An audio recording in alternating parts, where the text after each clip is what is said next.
Brace yourselves, Detroit. As the sun begins to set, two of Woodward Sports' brightest young stars will be taking the mic for a brand new show. Woodward Nights with Booner and Broder. The dog days in Detroit are over, and the boys are unleashed. Join in on the banter and hop on the bandwagon of the #1 night show on the internet. Tune into the Woodward Sports YouTube channel every weeknight from 8 to 10 p.m. Woodward Nights with Booner and Broder. Welcome in to Woodward Nights with Booner and Broder on the Woodward Sports Network, woodwardsports.com, wherever you're watching it on. Beautiful, beautiful Wednesday night. It's Wednesday, right, fellas? Oh, yeah. The weeks, I'm starting to get the days, everything mixed up because all I can think about is Sundays. It's just Sunday. That's all I care about going forward for the next few weeks. Hey, all good. Today was a good day. Oh, it was a beautiful day. Beautiful day. A lot of things were happening today, right? What's the laugh about over there, Nick? We got Nick in the sound booth. Today was a good day, bro. Booner, off rip. No cue. Let's go. Hey, welcome in. 100%. Welcome into Woodward Nights with Booner and Broder. Though my name is Booner, Matthew Broder, Detroit Lions beat reporter as always. KG over in the TD booth. KG, how are we feeling today? Hey, I'm good. I'm in here with the night crew ready to put on another banger, man. Let's get it. Were you here early this morning? Yeah, I was. Oh man. Hey, you know this the grind. This normal shit for me. So I love it. And then we got Nick. Yeah, we already saw Nick a little bit. Nick. Yes, sir. Some energy today. Let's go. Energies will be brought. We have what? 4 more days. Let's go. There we go. And we got are Travis right back at it. sitting in the Mavs chair, just hanging Big out with the Trav. boys for the night. Came into the studio. Let's go, Trav. The dog. Dog. I can't do the Lucas Bark. I'm not going to even try. Travis is a stud, man. Oh, yeah. He's been killing the game. killing it. I'm going to say this. I've been on social for like 2 years now. Me and Kool-Aid. Travis came in and has been helping out and has been killing it. Our social, we've had posts blowing up. We've had things going on. He's been killing it. do we got another first round pick on our hands? First round pick. Hey, that's what I'm talking about. Brad Holmes-esque. So, hey, we've got a packed show for you guys. A lot of things have happened today. We already know the biggest thing, at least to me, that happened within the last couple hours is CJ Gardner-Johnson. There's been some things going back and forth on Twitter today with CJ. We know he's vocal and I don't want to say a friend of the show, but we've supported him on our show when things. He's a friend of Woodward Nights. He's a Woodward Nights friend and follower. He has retweeted our clips. He's very aware of who we are when it comes to. So there are some things we're going to talk about. We have a segment at 9 o'clock. CJ Gardner-Johnson, there's been things today with him and Baker Mayfield that we're going to talk about today. We're going to break down the injury report, Broder. You were in Allen Park today. What were the vibes like there? It was great. Good vibes? Yeah, I mean, it's business as usual down there. There's no talk about the Rams. Everyone's past that, although there were questions from the media about the game and the atmosphere and stuff. Yeah. But no, they're totally 100% focused on the Bucs. They know that this team is scrappy. They're gritty. They're coming for Detroit, and they're not overlooking them. I like. Yeah. That's what I like to hear. We do have a segment here at 8:45 that's just about making sure to like, hey, or 8:30. Like, let's not overlook this. Let's kind of lock in on this because the public right now seems to be on the Detroit Lions. As a betting man, and if you guys are betting people, you guys know when the public's on it, typically try and go away from the public because Vegas wants the public to lose. So that's kind of where that's at. But it seems like the public's on the Lions. So we're going to talk about that. I did want to ask you this. I mentioned this before the show. Watching the press conferences and stuff, and we're going to do injury report at 8:15. But seems like there's, I don't know if I think it's cool because like we're in the national spotlight now and like the Lions people are starting to actually like roll with us. But these media rooms and stuff, like there's a lot more people in there. I feel like it's like double the people, like all these people who like weren't there all year. They weren't here for the last 30 years, the last 3 years. And they're just showing up in Allen Park out of nowhere. And they didn't support the team all year. And they're like, oh, Lions are and I guess like, hey, if you go on a Super Bowl run, you're gonna start getting that. Like that's gonna happen. But yeah, and for them to their defense, they're not there to support or not support the Lions, but they're coming into a new environment that they haven't been in all year. So their questions and the local reporting questions are a little different. There's some friction. Yes, and that's the thing we're going to get into the injury report stuff next, and I have questions about that. But that's where I get into it. It's like we had it before. It's like there's some questions like when I watch it as a fan and as someone who does a show like every night, there's questions I want answered. But it's like these national reporters come in and they just answer like the one guy asked a question about like basically asking Dan Campbell, is the grit thing real? Like, dude, if you have been a part of this Lions team for the last 3 years, day one when he said biting the kneecaps, like, yeah, national media questioned it, but if you were in the Allen Park and you did shows like ours locally, that is the realest as it gets.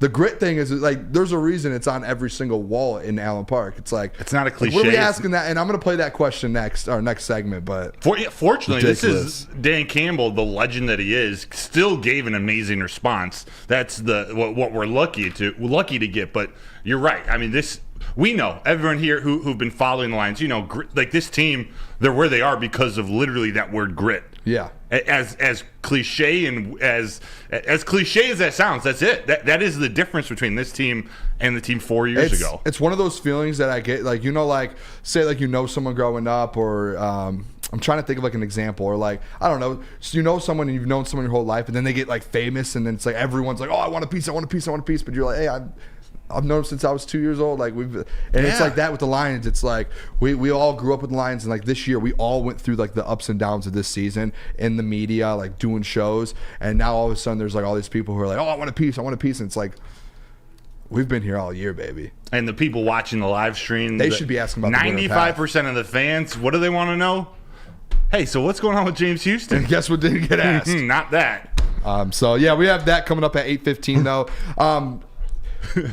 I forgot to get the video for this, but did you guys see the reporter's question to Todd Bowles today? Oh, hilarious. I think it was yesterday, but it's freaking hilarious. You as a reporter, I want you as a reporter, or someone who asks questions, I want you to talk about this. I'm going to be honest, and I was thinking of asking Dan Campbell the same thing, and then Doc Macaroon, John Macaroon from All Lions, Sports Illustrated, he texted me 3 minutes before it started. It was like, as a joke, you know, I'll give you a couple bucks if you ask Dan Campbell about the weather, about, you know, basically this reporter, and I don't want to slander a peer of mine, but reporter down in Tampa Bay asked Todd Bowles yesterday, and I'm paraphrasing here. Well, have you been putting your players through anything unusual to prepare for the elements? It's like -7 in Detroit, something like that. And Todd Bowles was like, he handled it great, by the way, but he was like, yeah, well, you know, they play in a dome. So, you do know that we play indoors, right? We haven't done anything. Yeah, he could have totally,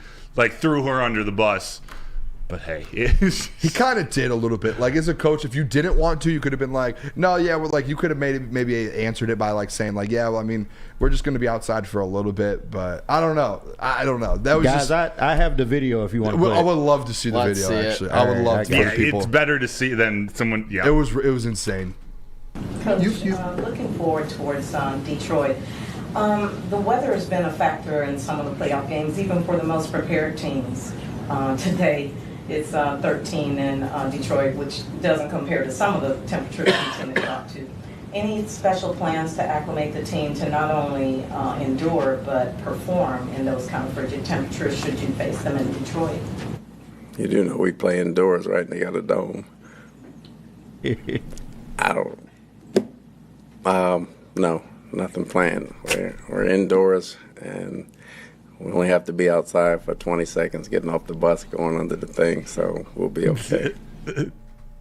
Oh my gosh, man. That's hilarious. That's one of the funnier videos of all time. Like that is an all-time video, all-time question. When I first saw it this morning, like I was by myself laughing, dude. Oh man, that's one of those. She's glad that there's no camera pointing the other way. Yes, I feel bad, but at the same time, it's like that was a tough question. Todd Bowles, too, by the way, one of the best coaches in the NFL. I enjoy watching his interviews and stuff. Like he's a funny guy. Like he's a great head coach. So I do enjoy like that. His reaction is perfect. Yeah, Etienne said the secondhand embarrassment there was real. So tough, man. Yeah. Hey, we've all had our moments. Hers just happens now to be the good viral. thing too. Okay, the good thing for me at least is like I'm not considered to be like the smartest in the room all the time. So if I have that moment, it's just like, oh, Booner, like what are you talking about? And it's just a laugh. That's just Booner. Yeah, like that's just me. But like someone like you're a pretty smart guy, and you're in the building asking questions. So if you would have asked that question, I would have had to clown you. Yeah. Oh yeah. Like we would come on the show tonight, and I would have to go at you. I was really curious. Like I obviously didn't ask that. If he knew about that, he probably would have given a funny response. But if he didn't know about that, it would be the dumbest question you could ever ask. It would be a waste of a question. Also, 2-1-2 in this first segment here. Well, let's talk about this Lions decibel record. You were two of you guys actually in the building who are The 12th man, right? Yes. Yep. I believe so. Interesting. So they're fourth all time in the NFL. I think this Sunday, fellas, this is a crazy stat, by the way. And this is since 2014. Like, it's been First 10 years. Yes. Well, that says something about fans going to games and everything since the whole COVID NFL. and the whole NFL. Stadiums aren't getting that loud anymore, and that proves even more. Man, maybe turning a little corporate. Sorry about that. No, go. What do you mean? Like, just maybe money to go into some bigger companies instead of kind of normal fan that can go. That's actually a really good point. Yeah, it is. I mean, when you do have a culture, like the 12th man was like a culture thing in Seattle at that time. Yeah, it was. And like I said it before last week before the playoff games. We did our show on Friday. I said, what's going to happen at Ford Field through the playoffs if somehow they do get a second game, which they have, and now somehow if they get a third game, people are going to start looking at Ford Field like the 12th man in Seattle. Like you see it here. There has not been a stadium that loud since 2014, 10 years. So like this is like something new in the NFL again. Like it hasn't been like this in a while. The fans of Detroit, like we have a segment I think at 9:30 or 9:40 about like people showing up and kind of being loud and the culture kind of in the Ford Field. This is different. Like this is something that the NFL hasn't seen in a while. So like Baker and then this Tampa team thinking they're going to come up in here and kind of take on the element and say, hey, like we're going to be ready for it. You really aren't, because no one in the NFL, like since Baker's been in the league, there hasn't been a stadium as loud as this. Like since Mike Evans has been in the playing, I think Mike Evans is in his 10th year. I don't think that's 10 years ago. It's 2014. I think did he come out 2013, 2014? Like. Golf is 2016? Yeah, so none of these guys have seen this element, like in the whole NFL. A lot of these guys that are going to be playing in this game there has not been an NFL stadium this loud. So this is the best playoff atmosphere in the NFL right now. I think it's going to be a problem for the Tampa. Oh, yeah. It's going to be an issue. It's an advantage, Nick. Broder, question for you guys. Are you allowed to get hype in the press box like that? No. You just have to take it all in? Yeah, there's actually an announcement before each game that's like, yeah, members of the media, blah, blah, blah. We're not allowed to cheer, not allowed to really show much emotion. You can't wear Lions gear, can you? No. Yeah. Wow. I got Lions gear at home, but you guys haven't seen me wear Lions gear on the show, right? True. Wow. Oh, you can't on the shows? No. Didn't know that. No Lions hat No, either. I'm not. You're not supposed to be a fan. You're supposed to, report objectively, unbiased. Obviously, most of the reporters are from Detroit and do root for the Lions, but they don't want a bunch of fanboys going into the locker room asking for autographs and just fanboying up. Yeah, fanboys and girls, I should say. So you're Dean Blandino is what you're saying. Exactly. Dean Blandino. Oh my gosh. Lions Nation. Last thing here, we could actually go over a couple minutes on this because I want to have this conversation, and maybe we can bring it up a bit later and we could do a rankings tomorrow. But I don't know if you guys saw the CBS ranking that came out today of the remaining playoff teams. They ranked 1 through 8. I can't remember who the guy's name was, but he was with CBS. Wasn't Pete Prisco. I can confirm that. Might be. I don't know if he's like a Lions hater or what, but he did not have them in a good spot on this list because I think me and you had them like 3rd. They had the Detroit Lions at number 7. Are you kidding me? Wow. This is insane. I see CBS Sports. Brian Debo, it looks like is his name. Is this the guy the heavyweights had on earlier? Deardo. Is it? No, I don't think so. Brian Deardo. Okay, chat. I need you guys to channel your personal investigation. Find out everything you can about this guy, Brian Deardo. Just like how we had the Pete Prisco hate week every single week for the first 6 weeks, we need the Brian Debo hate week, and we need to figure out where this guy is. Because obviously, he thinks the Bucs are going to beat the Lions. He thinks the Packers are better than the Lions. Crazy. The Chiefs.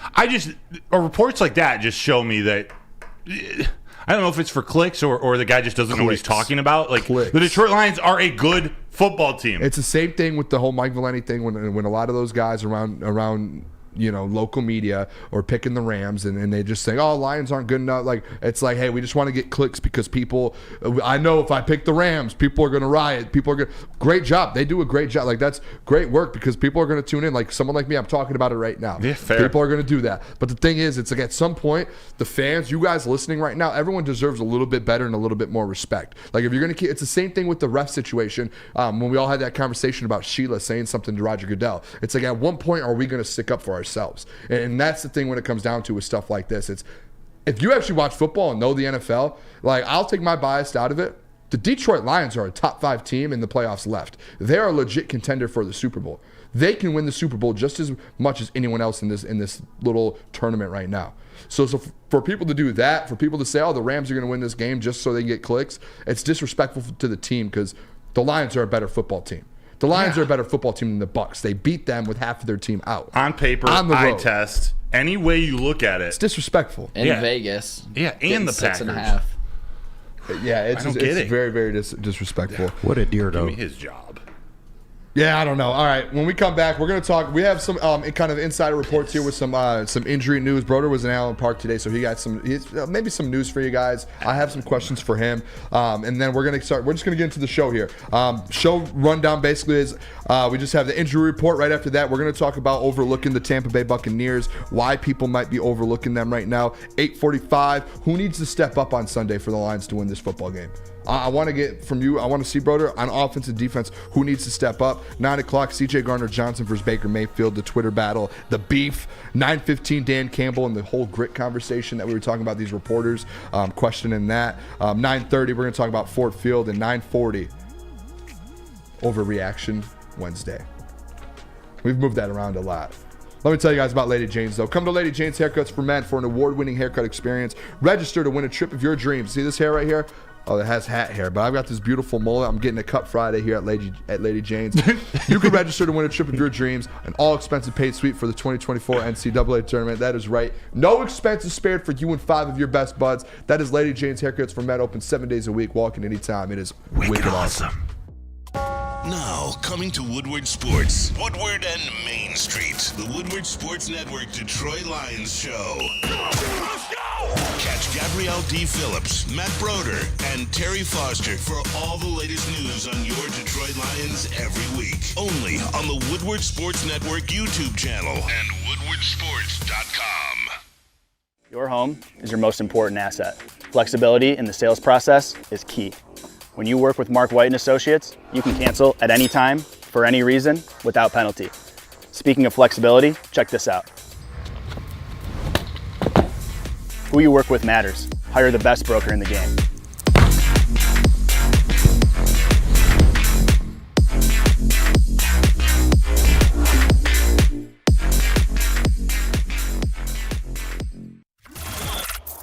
Woodward Sports' own Tom Mazaway and Sam Stick Day will be hosting our Lions postgame show after every Lions game all season long. Tune into the Woodward Sports YouTube channel for his hot-off-the-press takes, game analysis, and Kool-Aid sipping celebrations.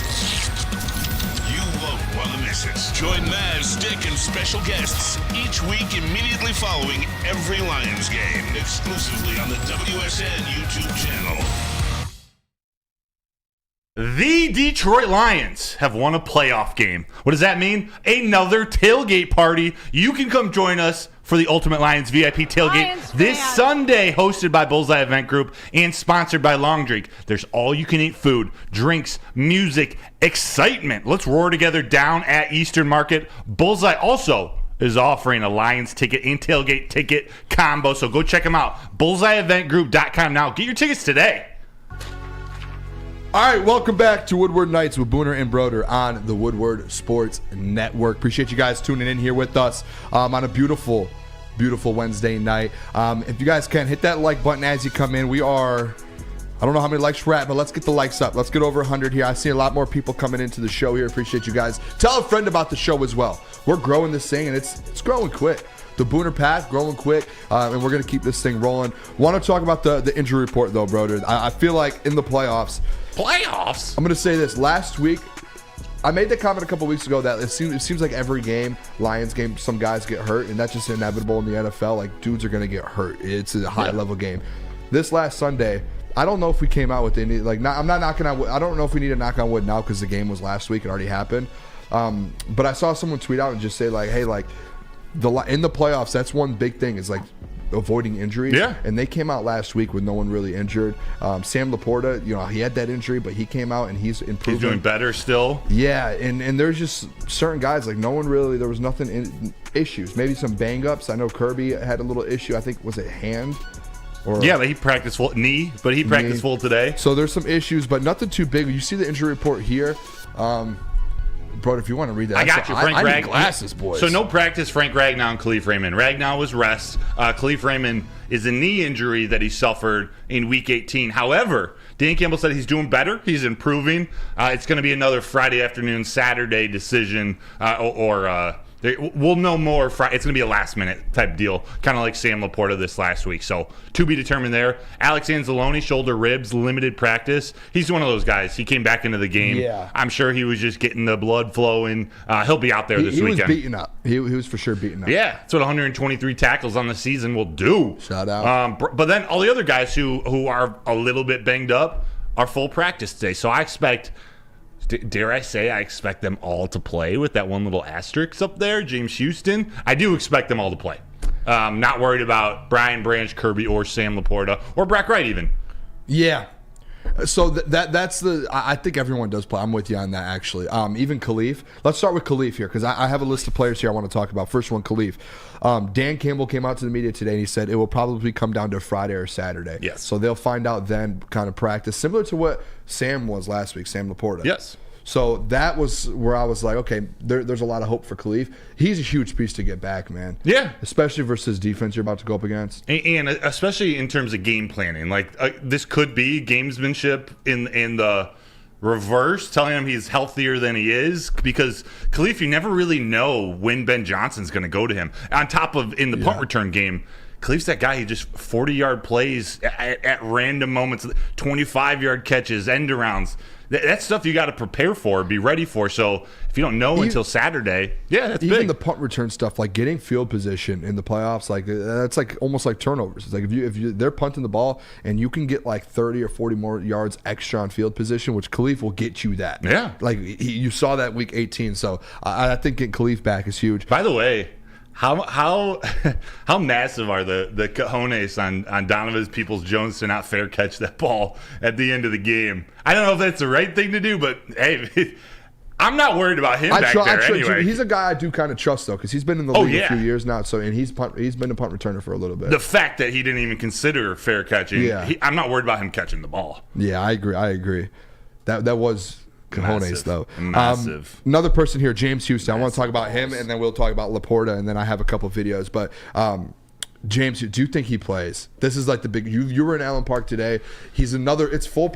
It's the thing is he's full practice today. Guess what, fellas? He was full practice last week at some point. I'm pretty sure. Yeah. Oh yeah. So he's been full practice for multiple days last week. So it has to be like when you full practice, and on top of that, little fun insider like fact. I think today is his 21-day period ending. I think you got to make a decision by the end of the day tomorrow. Was it tomorrow? I saw a tweet that I saw that it might be tonight. There were a couple things going around. I'll try to get something for sure. My thought was maybe we're on the show and there's like, hey, he becomes active. Nice. Whether it's tonight or tomorrow night, but I think he ends up playing. That's just me. Like you said, the only guy on there that might not play is the asterisk, which was James Houston. I think every single person on that list up there is active on Sunday. I think so too. I even think James Houston, and you know what too? As crazy as this might sound, if you guys are all listening, I want to see the comments on this. I think James Houston gets normal snaps Sunday. Interesting. Because he has been full practice for like a week now. And typically, like CJ Gardner-Johnson, he was full practice for about a week as well when he came back.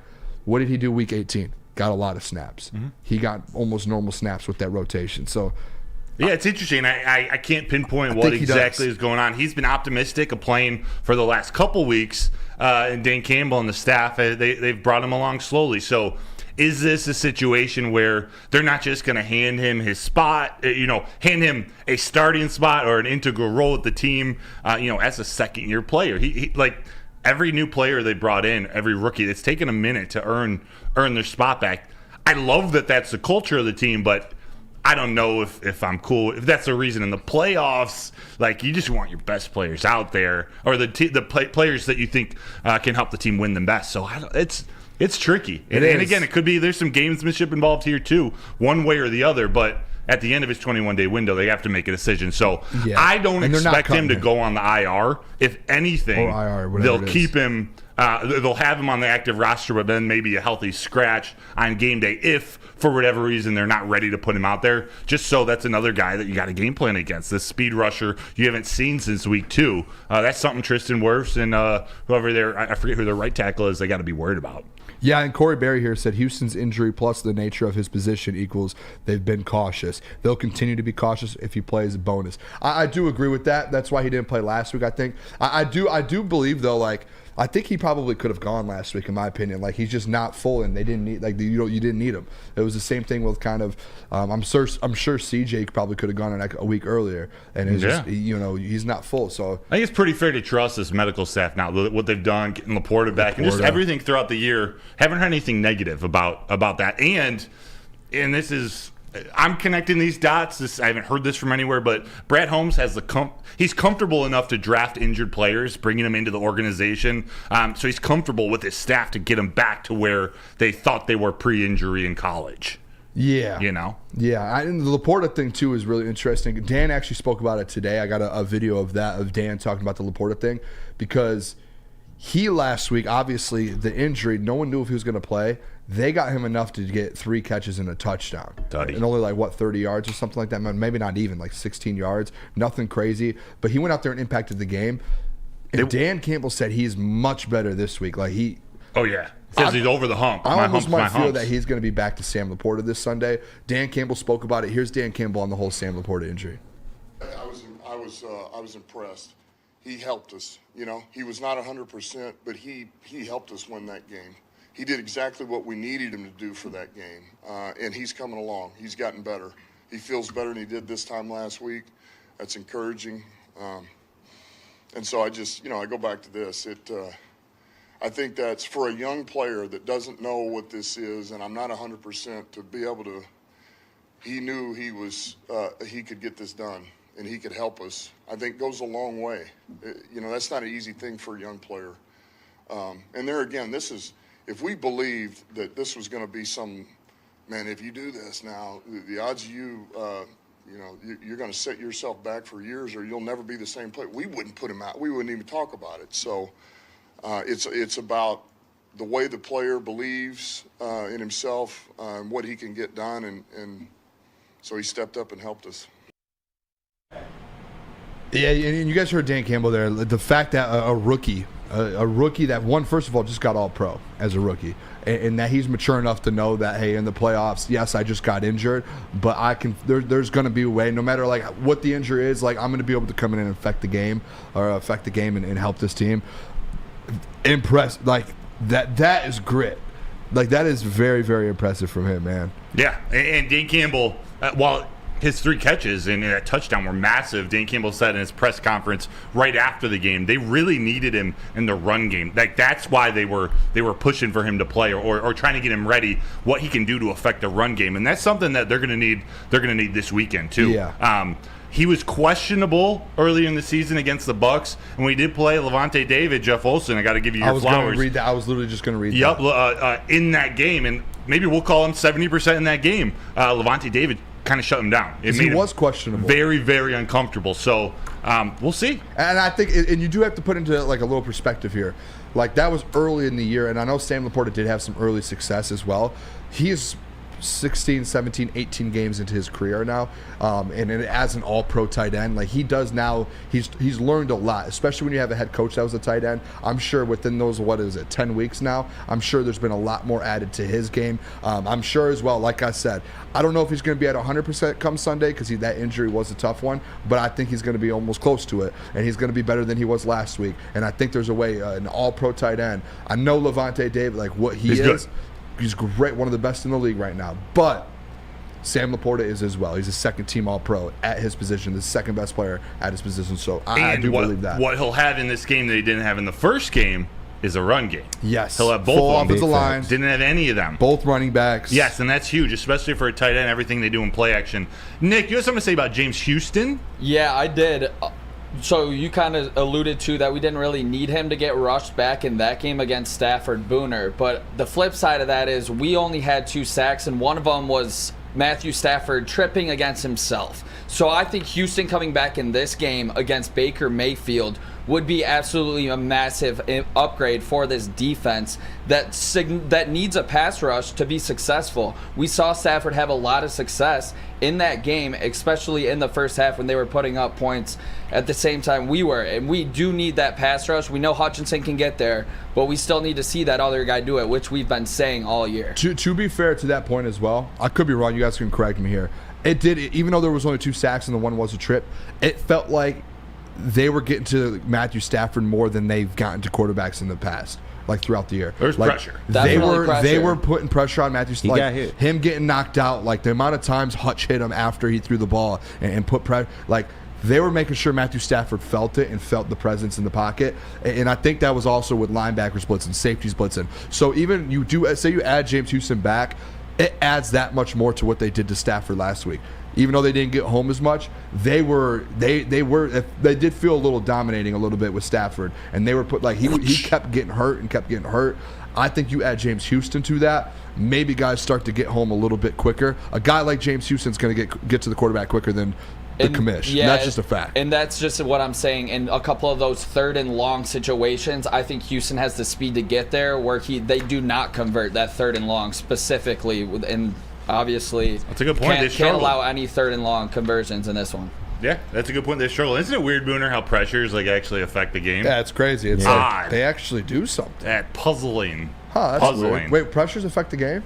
They do, but also fun fact, in that last Bucs game, they did not get, I think they had 1 sack, and that was Julian Okora on a Baker Mayfield scramble. So, I mean, they did pretty well not getting to him officially, but you still want to see them swarm Baker Mayfield and try and get that pressure because that's when he'll make mistakes. And I'm going to keep saying it all week. I think this pass rush has changed since then. Yeah. A little bit more. I know it maybe not. People might disagree with me.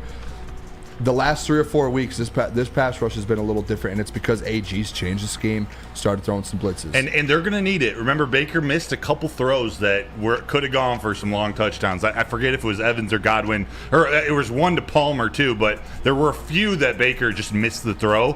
I don't know if there was some miscommunication in coverage, but they would have gone for TD. So they got to make it a little more difficult on Baker. Yeah. All right, when we come back, we're going to talk about this Tampa Lions game here.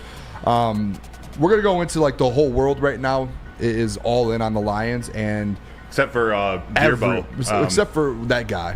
What everyone's overlooking kind of the Bucs here in this matchup. So we're going to talk about that. I want to go around the room a little bit. Let me tell you guys, though, about Big Boy. Wintertime in Detroit, baby. It is always better with comfort foods from Big Boy. Try the veal parmigiano or the new Southern Comfort Chicken Bowl. How about some breakfast? They have the stuffed potato pancakes. They are back with the classic lumberjack or the Santa Fe Garden. They also have the new apple pie hotcakes that are too good to miss. You can top it all off with the gingerbread shake for dessert. Make sure you stop over by your local Big Boy today. Have you ever wondered where all the finest restaurants get their steaks? It's Fairway Packing Company, providing Michigan restaurants, hotels, and casinos with prime beef for over 60 years. But now you can buy these cuts of meat for yourself at the Steak Shop by Fairway Packing Company. Prime porterhouse, A5 Japanese New York strip steak, dry aged Wagyu beef tomahawk.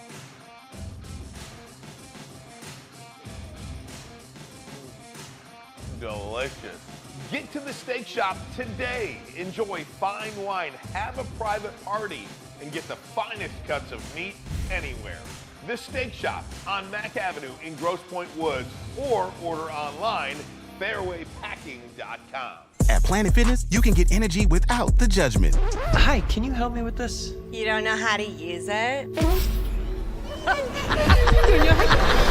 This is better. Join now through January 19th for just 24 cents down, $10 a month. Never intimidating, always free fitness training and equipment for every workout. Join today during the Big Fitness Energy Sale for 24 cents down, $10 a month, cancel anytime. Deal extended through January 19th. Over 50 Metro Detroit locations.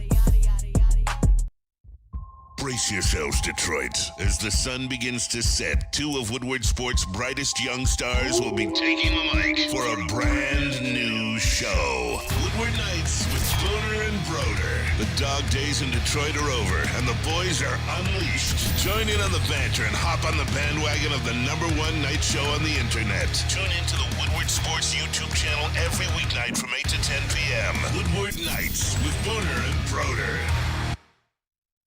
What happens when you run a great business for over 50 years? You expand, you offer more products to more people. That's exactly what Les Stanford did when they added Les Stanford Buick GMC. They got the same great service to customers they've come to know and trust, located on Woodward Avenue, just south of 9 Mile. Also, their flagship dealership is in Dearborn, so check them out today. Find the brand you want, lesstanford.com. I got the question this past week of how will these guys handle this big game, and all these guys not playing in a big game before, and I'm happy I don't have to answer that question anymore because we won a big game, and these He's guys sassy, handle all I this. love So it. that'd be the same thing with this week. It's another big game, it's another playoff game, and these guys have played in big games. We just won a big game last week, and we'll be ready to go. I think you also. Sassy, he's fat and sassy. I don't know what's going on here, but I know you guys can hear me. All these guys not playing in a big game before, and I'm happy I don't have to answer that question anymore. To Woodward Nights with Booner and Broder on the Woodward Sports Network. Woodward Sports YouTube, whatever you watch on. Hit the like button for us right now. Everyone hit the like button. If Jared Goff is that man, hit the like button for us. Everyone should hit it, right? There should be 225 more likes. Everyone is... half have already done it. You know what I'm saying? You know what I mean? I If you love haven't that liked the stream, spiciness. what the hell are you doing? Everyone just hit the like button. Hey, you guys heard it there though. That's going to be our conversation here. Is kind of the Tampa Bay Buccaneers' Lions game here, and Jared said it there. The question on him has always been like, can he play in those big games? Oh, can Jared Goff perform? He said it's not like I've proven it. Yeah. Like, I went out there, I proved it. Now let's move on and let's just go keep winning football games. And it's not just the I know a lot of people remember the Super Bowl. It wasn't his best game of all time. But in most big games before that, Jared Goff has shown up. Every time there's been a Mahomes? Yeah, every shootout with Mahomes, every big shootout, I think Jared Goff's like 5 or 6-0 against some of those top quarterbacks. It's freaking impressive. He's not scared at the moment. No, he's not. I want to read some stats for you, Broder, here. Okay. This beautiful Bible that you give me every week. I don't know if I'm allowed to share this, but I'm going to keep it down here. But the Detroit Lions, I want to read some stats here for you guys, kind of rankings on offense and defense, because there is this whole thing where everyone's overlooking the Tampa Bay Buccaneers. This is why I think, and I don't think that we all need to kind of look at it this way. So the Detroit Lions, total offense, they're third in the NFL. The Tampa Bay Buccaneers, total offense, they're 23rd. Mm-hmm. The Detroit Lions defense, 19th in the NFL. Tampa Bay Buccaneers, 23rd. So the Tampa Bay Buccaneers they're top outside. They're not even top 20 in both categories. Mm-hmm. They're not top 20 in offense. They're not top 20 in defense. And I think looking at those stats, fellas, I think that's where everyone's saying. And I told Spenny this on the heavyweights, because Spenny keeps saying, "Oh, they're going to win by a touchdown. If they don't win by a touchdown, it's like they're going to win by more than a touchdown." I'm very confident. I think it's time to take a step back here for everyone. Like, you're in the playoffs. This whole thing here. All these stats that I'm reading, the ranking comparison, when you get in the playoffs, buddy, none of that matters. None of that matters. They've won like 6 or 7 of their last 8 games. In the playoffs, they just ran the Eagles out of their home field. Their offense was buzzing this last game. They have one of the best defenses in the NFL. Yes, they're ranked 23rd in the regular season, but guess what? In the playoffs, that defense has stepped up. They have like 9 dudes from a Super Bowl winning defense. I don't even think you realize how much you just teed me up, Booner. Because their stats in the playoffs too. Yeah, throw me the alley-oop. Let me slam it home. I completely understand. Like, just looking at it, right. You beat them. Didn't have half of your team. The Booner path. I am on board. I am the leader of that. I am confident as anyone. But we can't act like this is going to be a 30-point blow. Like, this is a team that just won a playoff game, fellas. Would you have wanted to play the Lions last year after their 8-2 stretch to end the Zero season? chance. No, every Zero single chance. playoff team was thrilled when the Lions were kept out of the playoffs for whatever reason. But this team, you said about 9 players from a Super Bowl a couple years ago. Tampa Bay Buccaneers since 2020 in the playoffs. First in the NFL in playoff takeaways with 16. First in the NFL in playoff forced fumbles and fumble recoveries. Second in the NFL in playoff interceptions. First in the NFL in playoff QB hits. Second in tackles for loss. And third in sacks. It's a group of veterans that show up. Like we're talking about Jared Goff showing up in the big game. This defense, this Bucs defense, they show up in the big game. And Todd Bowles isn't scared. This is a team that was probably picked to be one of the last teams in the NFL. Yeah, Where are they? Theo here, Vita Vea is alone. Like, dude, they have a lot of guys on this defense. And one thing I mentioned throughout the year was, especially when you look at this Detroit Lions defense, right? They weren't top 10. They weren't top really 15. I guess I can look and see where they are technically real quick because I do want to know. Technically. Detroit Lions defense, points given up a game, 23rd in the NFL and 19th in total yards. So I did just say that. Yeah. But they're not top 15. The one thing I brought up with the last couple months when I talked about the Booner path and going to win the Super Bowl was, hey, in the regular season, a lot of these Super Bowl winning teams, I think it was like 7 out of the last 10, were all outside the top 10 in defense. They all were out there. But when the playoffs came around, guess what? Those defenses stepped up. They started getting turnovers. They started playing really well. And that's what this Bucs team's doing right now is they're starting to play really like there was a perfect time for them to get hot, and they're playing a really good football. And it's something that, and I know Dan Campbell is going to have these guys locked in, and Dan's going to look all these guys in the eye and say, do not take this team seriously. Oh, yeah. Do not think they're a joke at all, because they just ran and beat the Eagles by 20 plus points. Like they can do that to any NFL team that's in the playoffs right now can go do that to any other NFL team right now. Like they're that good. So you have to put some respect on them. You got to. And you know what? I'm going to stay confident. I know the Detroit Lions are going to win this football game. Me too. But guess what? When they win this football game, it shows how good this Lions team is because they're beating a hell of a good team. Yes. And I don't want people to discount that just because the whole public is all over the Lions right now, and they're all going at the Tampa Bay Buccaneers. After it happens, people will discount that, but that's just what they do to this Lions team. It will never be perfect for any of the outsiders, but everyone here, all Lions fans, all followers of the Booner path, they know that this Lions team is actually for real. Fans. Just like Bucs fans probably know that team's for real too, and they're a different team than they were in Week 6 when the Lions beat them pretty handily with missing a handful of guys. That doesn't mean that they're just going to blow them out this weekend. They got dudes. And from the injury report we were talking about last, Yaya Diaby, one of their best rookies, he was out. He was out of practice today dealing with an injury. Shaq Barrett was out. Chris Godwin was out. So Yaya Diaby was dealing with the shoulder injury. He's third in the NFL in sacks as a rookie with 7.5, behind the two Rams, Byron Young and Colby Turner. So they got some dudes that are, and I don't know as much in depth to these guys if their rest days. It doesn't say rest on the injury report, but hey, if everyone's dealing with something, if some of those guys have to miss, those are key players for them, especially a rookie like Yaya. Yeah, smoking that Yaya. Just like the confidence, Zaza. the confidence on Zaza Pachulia, yeah, from the Warriors. Uh-huh. Yeah. Oh, rest in peace, by the way, the Warriors assistant coach. That was so sad. Like 48, 49 years old, had a heart attack. I think they were like the team hotel or something. At team dinner. Yeah.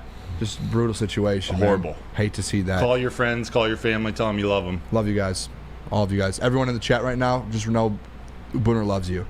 But I don't know. I keep hearing this thing. It seems like every show I watch, everything, it's like everyone is very confident in the Lions, which you should be. The Booner path, I'm extremely confident they win this football game at home. I put a guarantee. I was the first one this season, 3 months ago, I think in September, October, saying that if the Detroit Lions do get 2 home playoff games, it is a guaranteed that they are in the NFC Championship game. And I locked that in. I know we remember that too.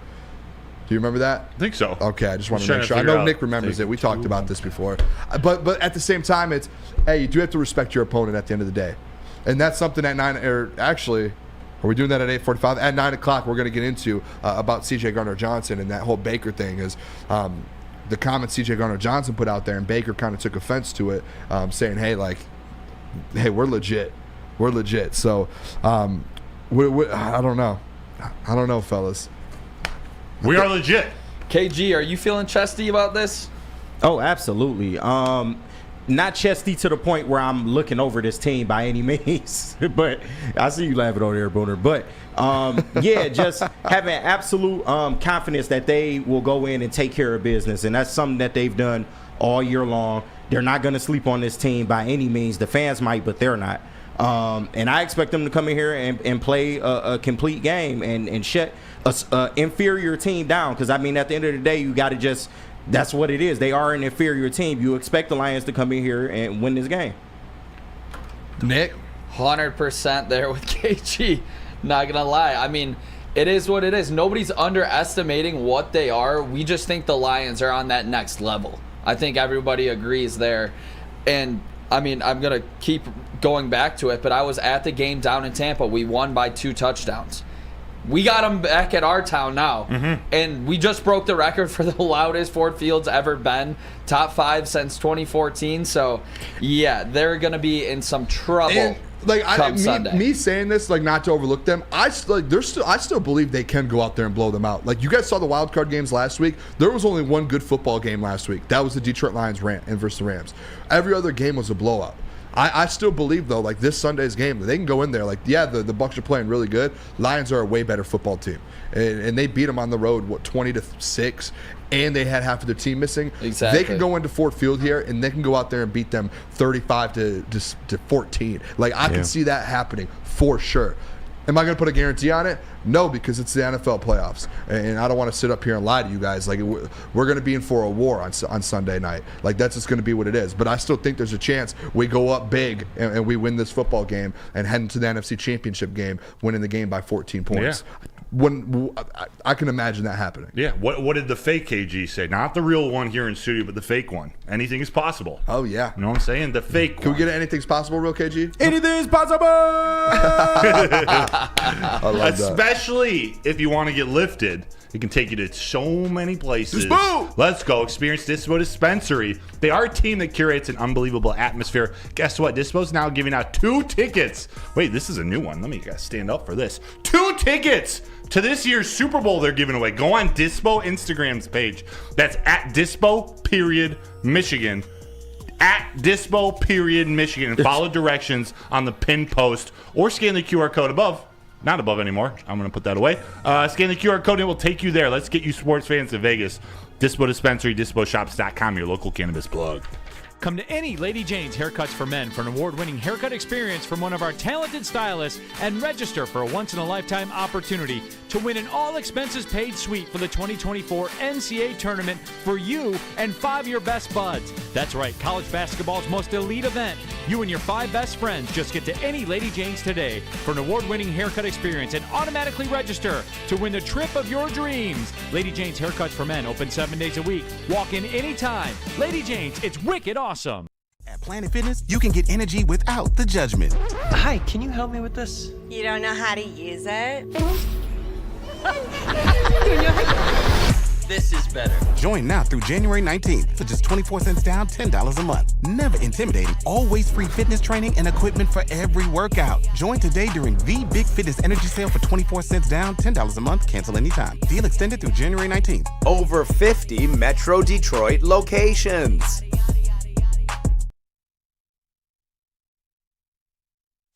Join Woodward Sports' own Jeff Iafrate along with special WSN guests for the most anticipated Lions season in decades. Filled with different surprises and expert analysis. You're not going to want to miss out. Go to our Woodward Sports YouTube channel on Sundays and tune in live from 9:30 to 11:30 a.m. Hamlin Pub, baby. Have you ever wanted a pub or a bar where you are a regular? Hamlin Pub, it is the place to be. It is the place to be. They have 7 locations, and you can experience a bar where everyone is a regular. Whether you're enjoying half-off pizza on Thursdays or game day specials available during all Michigan sports and NFL games, Hamlin Pub is the place to be. Visit a location today and experience your new favorite pub for all things sports. At the pub. All right, welcome back. It is Woodward Nights with Booner and Broder on the Woodward Sports Network. Appreciate you guys all tuning in a little Wednesday night. It's like middle of the week, almost to game day a little bit. Almost. Let me down Wednesday. It's like we're like just pretty far away, but we're like really close. It's like, you know. Do that again? Really far away or just like really close? Oh, yeah. Yeah. No, it's coming. It is. Like, pause. All right. Just pause. A couple breaking news things here, though. I do want to give out to the people. If you guys are watching, you guys have not heard yet. First thing in, Adam Schefter did put out there. This is kind of around the NFL situation. Adam Schefter put this just in. Dallas is not, I repeat, guys, they are not making a head coaching change, and Cowboys head coach Mike McCarthy will be returning for the 2024 NFL season. Good for everybody in this room. That is great. That means, guess what? They're going to have a great regular season. They might win 11 or 12 games next year, but guess what? We know what happens. First round, they're booted. And we know they're going to lose to the Lions at home. Oh the my Lions gosh, that's going to be revenge. a huge rematch. Second thing here, and KJ, you could throw both of those tweets up whenever. But there's kind of some more breaking news here. This is the other opening that's came up was the whole Eagles situation. Diana Rossini.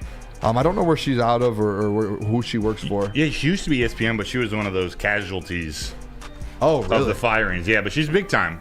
She's credible. I've seen Basically, her what I'm name saying is she's credible. Okay, yeah, I've seen her name a lot. So she kind of tweeted out here. She said, both Eagles GM Howie Roseman and head coach Nick Sirianni have been reaching out to available NFL coaches and coordinators, as well as coaching agents across the league to evaluate potential coordinator candidates to join their coaching staff as a plan for the 2024 season. So Nick Sirianni is coming back? Is that what you're taking from that? That's what I'm taking from that. But then she put a second tweet out that says, though this may suggest that Nick Sirianni is safe, I'm told he has not met with the owner yet, something that was not possible today because of logistical issues. Until that meeting happens, all bets are off. That first tweet, she put that first tweet out there. I saw it, and I was like, oh my gosh, they're coming. Like, this is insane. So that's just a breaking news. That literally all just happened during our break. So wanted to kind of get that out for you guys. Interesting. Very interesting. The plot thickens.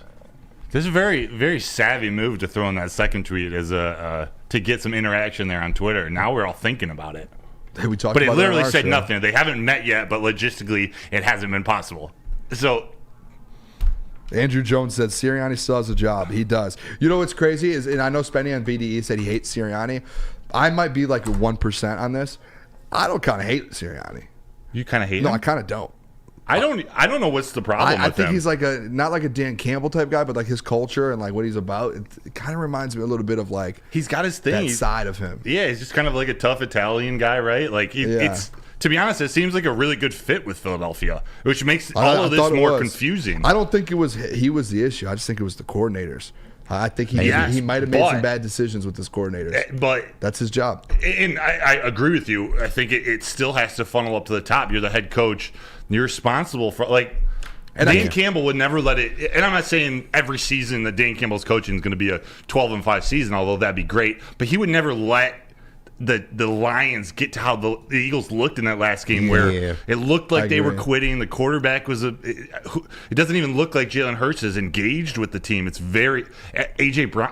Amon-Ra St. Brown is not deleting all his Lions stuff. I agree with you on that. I think like the coordinator change. I think there might have been some heads button in there, but like the last 2 years before this, like Sirianni, like they all loved him. Every player loved him. That's why I see people in here in the chat saying Sirianni, a silent service said he lost the locker room. How is he still a head coach? I don't know if he really did. I think maybe some guys did, but I don't. I think there's like 95% of those guys still love Sirianni. Yeah, I don't know. And I do see a comment here. Where did it go? Maybe we get Brandon Graham on the show. How bad Paul can Thomas. things get? Paul Thomas said Nick Sirianni gives off Matt Patricia vibes, in my opinion. See, that's where I disagree wholeheartedly. Nick Sirianni went to a Super Bowl. Nick Sirianni's won like 12 games back to back. Like last year, he started the season like Matt Patricia was never even close. Never even close. He brought in Patricia though. He did. He shouldn't have done. That's the thing where he messed up. Mistake. Is he brought Matt Patricia on his staff and then he elevated him to a DC. That's where it doesn't make any sense. But it seems like Nick Sirianni is wholeheartedly himself. Like Patricia, it seemed like he was trying to be a Belichick disciple and have this tough personality. Yeah. I thought a couple weeks ago when Patricia came out, I forget where it was shown, but he basically like kind of explained a little bit about it. He seemed like a completely new man. I was like, man, okay, Patricia's kind of turned his life around or whatever. Obviously, it doesn't seem to be correct anymore. But yeah, if he was the one that, like, I guess he probably is because he's the head coach. That was like the worst decision of his NFL head coaching career, was bringing in Matt Patricia and making him the DC. Now, what they do going forward, Howie Rose, what are we talking about here? If we're like, let's just. Everyone in the chat that's hating on Howie Roseman and Nick Sirianni, take a step back real quick, because I know every single one of you guys 6 months ago, 7 months ago, when we're comparing Brad Holmes to different GMs and we're talking about the best GMs in the league, every single one of you had Howie Roseman in their top three. Every single one of you. Yeah. And at the beginning of the year, when we're talking about best head coaches in the league, every single one of you had Nick Sirianni in that top 10. So, yes, things fall down quickly in the NFL, but when they get things going again, Howie Roseman has been one of the best in the league. They've had so many injuries, especially on the defensive end, and they obviously had the A.J. Brown situation, which you would think like a coach would be able to handle that. Sometimes stuff just happens. And you can't argue with me that the roster is stacked. It is. Like, they have the names. It just hasn't worked out. And so, to me, it's a coaching. Like, that roster rivals... It's not as good. It rivals the San Francisco 49ers. Like they are nasty, but they aren't nasty this year. Like, they just underperformed. Jason Kelce did mention on his show, too, I watched yesterday or today. He did bring up, he said literally, like, this isn't just on Nick Sirianni. This isn't on Howie Roseman. This isn't on Jalen Hurts or A.J. Brown. He was like, this is literally like when you are 10-1, that's everyone doing that 10-1.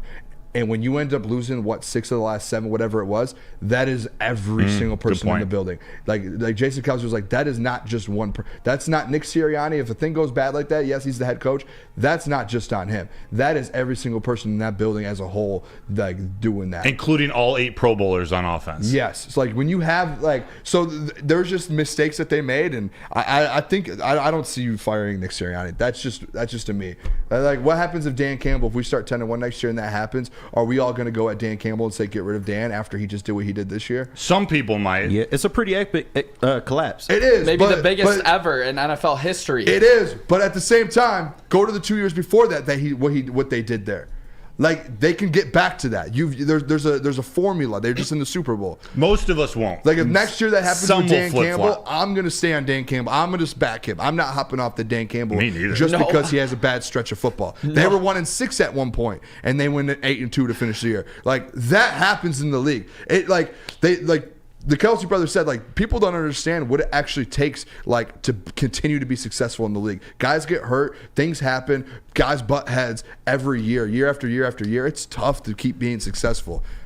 You can't get fired over a 8-game stretch, though. Yeah, especially if you went to a Super Bowl. Nobody's going to call for Dan's head here, or at least in this room. But I'm saying, at what point is it on Sirianni to get that locker room in order when you're hearing all these reports come out? Nick, once you you're get hearing to a different certain things about point in the A.J. NFL, Brown. you can't get it back. point. Not when you're in the season like that. It's like, that's tough, dude. Do you think Dan Campbell would ever have, like, meetings come out about, like, wide receivers, like, going off, like, in the locker room, different disputes, like? That's what I'm saying. That's, like, different to put Dan Campbell what just in happened those, with Isaiah Bucks? In those shoes. He left, And then they let him started go. talking shit. But A.J. Brown's a guy you can't just let go. It's A.J. Brown. I know, he's a superstar. But so Isaiah Bucks has issues, and he's not a superstar, though. It's like the superstar of your team. My point. I'm saying, at what point it's on the coach to be like, all right, come on, let's take a step back in here. And you didn't hear about the Isaiah Bucks stuff until after the fact. he was gone. But like Easy said in here, he said it takes a lot more than that to be fired. That's what I agree with. And he said unless he completely lost the locker room, listening to these players like Jason Kelce, a guy like he'll tell it how it is too. Like if Nick Sirianni lost the locker room, he'll go on his show and say, yeah, there was an issue in the locker room. He came out and said, no, like listen, this was all of us. He didn't lose. Like we back Nick Sirianni. Like these guys, a lot of these guys back Nick Sirianni. Like yeah, he feels like that, but how does the rest of the team feel? Like the quarterback, Jalen Hurts even came out and said, like, it's not Nick Sirianni. Like, so you can't fire a guy for that little stretch of football. How dope is that Lions coaching staff? How they are so good from top to bottom. Let's go. I'm serious. And Silent Service says, I don't know why we're talking about the Eagles. Silent Service says, was AJ that issue? Maybe he was. Maybe it was just a one guy issue, and that could have been a problem because he's your number one guy. Like at the end of the day, he's had multiple homes in the NFL. There's probably some reasons. I don't know. Yeah, I was just bringing up some talking points there. Obviously, like we're not ever hoping Dan Campbell goes through that kind of he never stretch. will. I mean, he went through a 1-6. The thing is with Dan Campbell is he went through a 1-6 stretch, and he turned it around to an 8-2 stretch. Exactly. And if it does happen again, I hope that everyone in Detroit remembers how we're feeling right now, and this transition to being a competitive team. Like we gotta have faith in our coach. You know, we gotta stick by him. There will be a stretch. Whether it's next year, the year after, where they lose 4 or 5 in a row, and it feels like it's falling apart. But we got to support them. I mean, especially like I said, cheek and 3 toes, I will beat your ass. Someone said in mailbag yesterday, they were like, "Hey, Booner, how big of a situation would it be if Ben Johnson ended up leaving? Like, how do you think they're going to be able to keep that offense up?" You might struggle to start next year because Ben Johnson's gone and a Tanner's trying to fill in or Scotty's like they're like trying to get a feel for it. It's not the end of the world, though. It's not the end of the world. You have faith that Dan Campbell and this locker room, this coaching staff, they'll figure it out, and they won't let it collapse them. Yeah. All right, when we come back, CJ Gardner-Johnson conversation, we're going to have him versus Baker Mayfield. So stick around for that. Broder, tell us about Jack Labrador. So we're going to support Dan Campbell. We got to remind everyone, rest in peace to the same old Lions, because Sheila, Brad, and Dan put that to rest. And guess what else has found the grave? Same old rock, paper, scissors. Jack Labrador has revolutionized the tire game with 2 new symbols and a franchise-changing 3-point play. Swish. Discover the action at jacklabrador.gg now and find out why. Once you go Jack, you never go back. Calling all landscapers. This is Darren McCarty. I'm at Outdoor Equipment Co. How would you like to landscape like a legend? How about a bad boy zero turn? And even a chainsaw.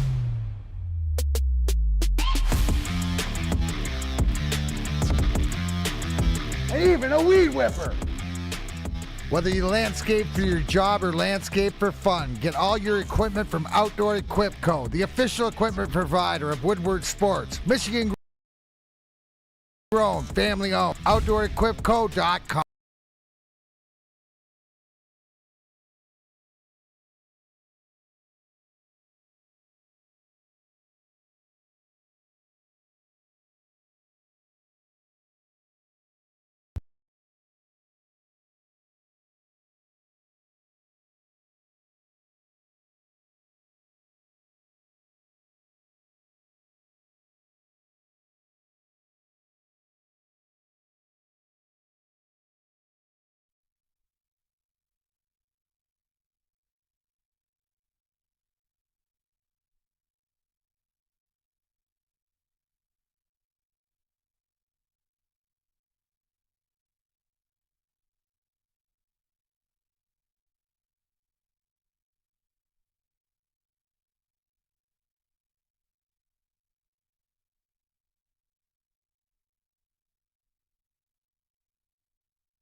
Now, coming to Woodward Sports, Woodward and Main Street, the Woodward Sports Network Detroit Lions show. Let's go! Catch Gabrielle D. Phillips, Matt Broder, and Terry Foster for all the latest news on your Detroit Lions every week. Only on the Woodward Sports Network YouTube channel and woodwardsports.com.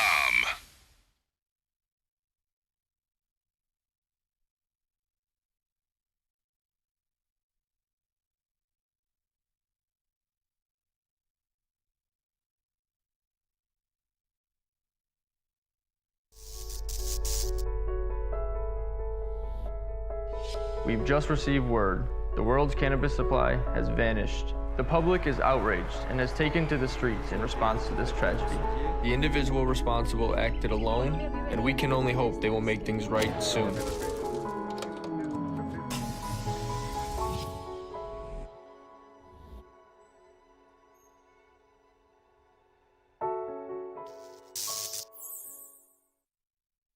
We're back!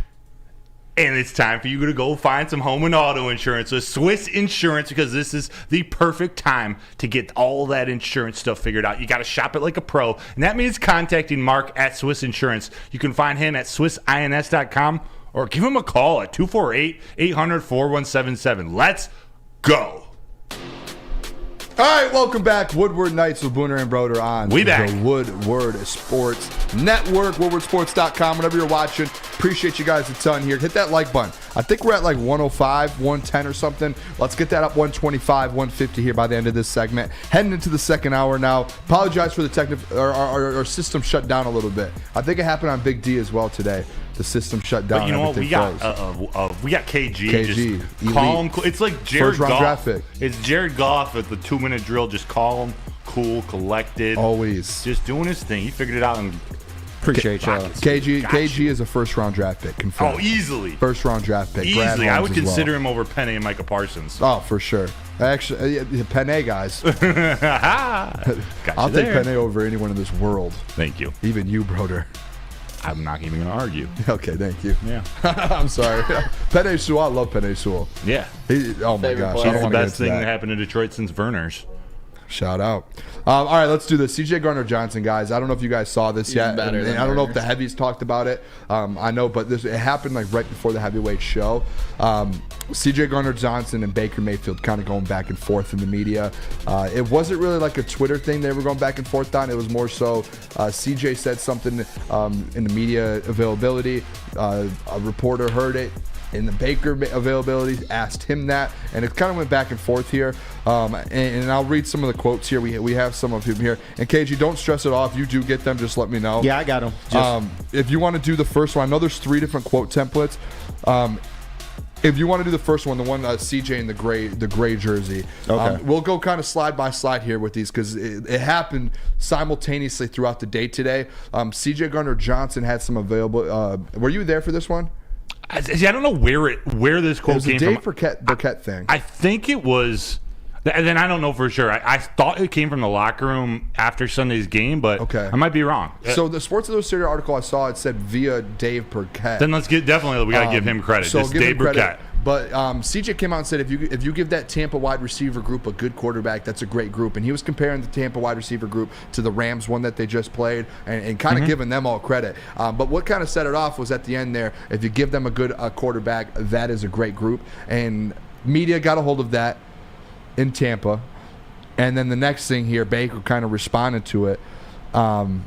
And within that conversation as well, CJ Gardner-Johnson said Russell Gage was in that wide receiver group, which Russell Gage did not play all year. So Baker Mayfield responded and said, I don't think he's really watched film.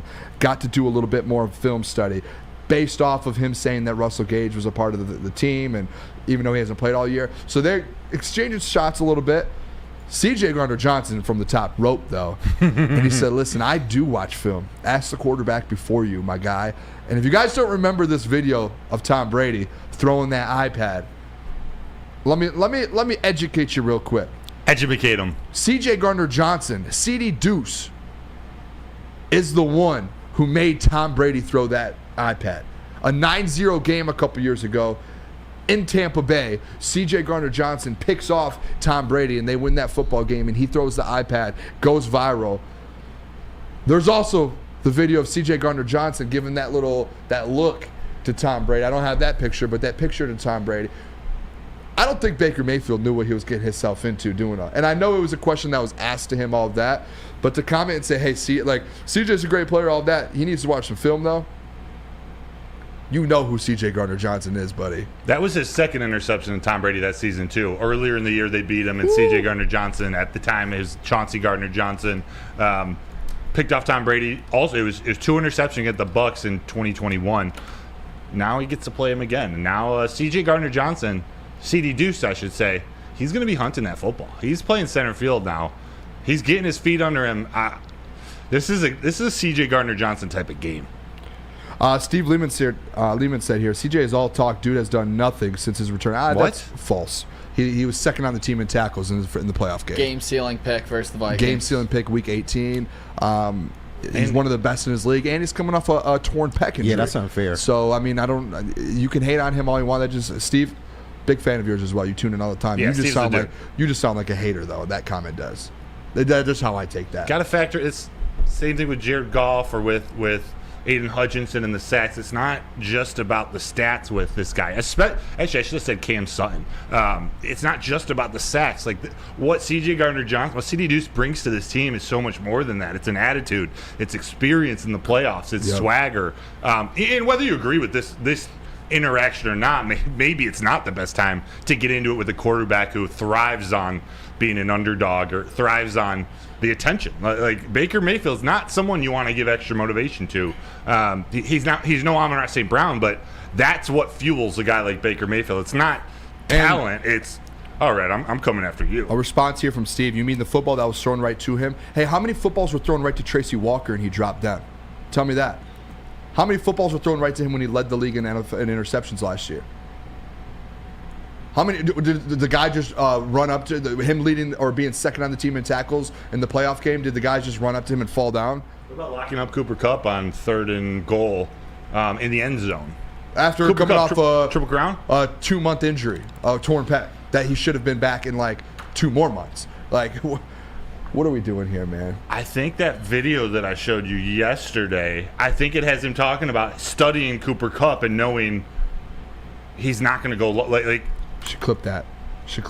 Talk for a minute. If you can clip that and put that on without getting, you know what I'm talking about. That is it. Eduardo O'Neill in the Woodward Sports chat, he said, Booner, that is looking scary. That look is scaring me. You are looking like flannel whenever they bring up Mahomes or J-Mo. No, I don't know. I trust. Yeah, I don't have that look in my eye that flannel has. When flannel has that look in his eye. Chef Talks NFL said Cam Sutton has also looked bad since the toe injury. Yeah, Cam as well. I mean, he struggled a little bit. I mean, the injury, man, like when you hit with the injury and you have to play at a high level, you're going to do everything you can. Especially like those guys are elite players when they're healthy. He also played a huge part in getting this team to the second round of the playoffs. Second on the team, even getting cooked against Puka Nacua, which he did. But he came back and he made a play later in the game. This team is freaking resilient. That's what's good about them. So every time you think they got cooked, there's usually a play later in the game that they make it up. And by the way, too, if you think that C.J. Gardner-Johnson doesn't watch film, Baker, like you just don't lead the NFL in interceptions just not watching film and just getting lucky. Like, you just don't do that. Like, Kyler Murray doesn't watch film. Yes, and he throws interceptions because he doesn't watch film. Strictly Nick. Call of Duty, and let me hit you with one of these, baby. Red Wings tie it up 2-2. Have to update the people. Robbie Fabry, I believe, if I'm not mistaken. Let's go, Red Wings. Could be a massive point here. Hopefully we can snag 2. Let's go.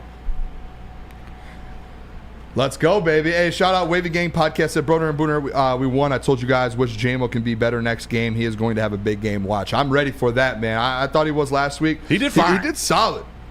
Yeah, he did what you needed him to do, and he's going to have one of those games where he does break off. Like, it's going to happen. And I thought it was going to be that game, but those 2 catches he had in the first quarter were huge, in traffic, difficult catches, and sorry, Flannel, his blocking in that game was great. Like it's been good all year, by the way. Yeah, and that I don't think there are stats for wide receivers blocking. There's no analytics tied to that, I don't believe. But that's how Jamison Williams impacts the game. Also, when he's out there, you got to put a safety over the top. That opens up all this. Sorry. You know what I was just thinking too? The man, Wavy Gang. I just zoned out a little bit, and all I could go through my mind is I hope Baker Mayfield has like 2 or 3 turnovers, and I hope one of them goes to C.J. Gardner-Johnson and C.D. Deuce. Those boys, those boys, it's the same guy. That boy likes to find the ball. He's a ball grabber. Actually, rewind. He's a ball catcher. A ball seeker. That's the word I'm looking for. Ball seeker. Or would just say he is a ball hawk. That too. A football term. Permanent. I don't want to make up a new one. But you are ball going to get clipped. Like I'm going to text JB tonight, whatever that timestamp is, man. JB, he'll clip me. That was bad. Yeah. That was Jeff Iafrady-esque. Thanks for getting me hard, JB. What you going to do, guys? Ball seekers. My gosh. All right. Hey, that CJ stuff, though, can we put a chat in there or a poll in the chat? Yeah. I just want to see if people, like, who... I'm trying to think of one. I kind of want to see if people think CJ is going to go out there and get a turnover. He about to. I think he gets one. I think that kind of motivated him. Baker Mayfield, there's no reason he should have thrown gas on that fire. No reason. He could have answered that question a little different. I did see some people in the chat say, CJ started it. Baker didn't need to do that. He's a pest. He's our pest. Guess what? CJ finished it. That's our pest. CD finished it. We gotta embrace the pest. We do. Yes. I say that with all due respect. Yeah. What? Not with all due respect to Baker. No, to CD. Oh, to CD, I'm yes. saying it's I love the pestering nature of it. All right, when we come back, Swag. we talk about Dan Campbell here. We got some things about this whole situation. Teased it a little earlier. Some national media was at 8 Allen Park today, and they kind of spoke. They were asking Dan Campbell is the grit thing real? Did you have to convince people that the grit thing was real? Amateurs. Crazy, man. Let me tell you guys first about Planet Fitness. It is the home of the judgment-free zone where anyone, and we mean anyone, can feel comfortable and work on their fitness goals. Over at Planet Fitness, you'll experience squeaky clean gyms. That's tons of equipment, full body workout in just 30 minutes, and all memberships. They include fitness training. Get all of that for just $10 a month. No commitment. No matter where you are, there's a Planet Fitness close by. More than 50 in the Metro Detroit area and thousands throughout the world. Check out Planet Fitness, where your fitness, Broder, is essential. Come to any Lady Jane's Haircuts for Men for an award-winning haircut experience from one of our talented stylists and register for a once-in-a-lifetime opportunity to win an all-expenses-paid suite for the 2024 NCAA tournament for you and 5 of your best buds. That's right, college basketball's most elite event.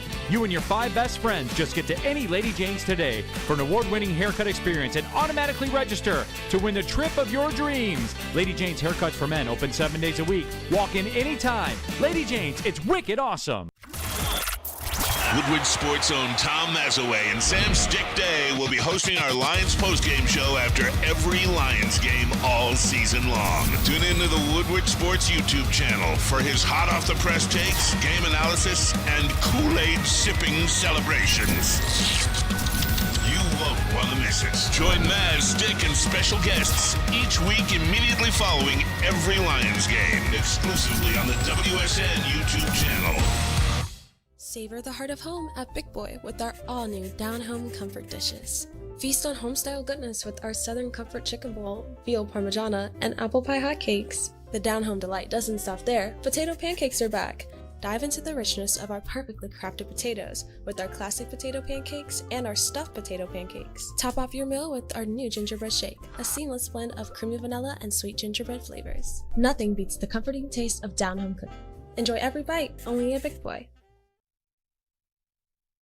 Give your pet the best. That means going to Premier Pet Supply. They are hands down Michigan's best pet store. They're owned and operated locally here in Michigan for over 30 years. That's right. It's the same convenience, actually more convenience than the big box and online retailers, but they're locally operated and owned here in Michigan. It's amazing. You got to check them out. Over 60 brands of food, nutrition experts to help you out, home delivery, curbside delivery, literally everything you can ask for.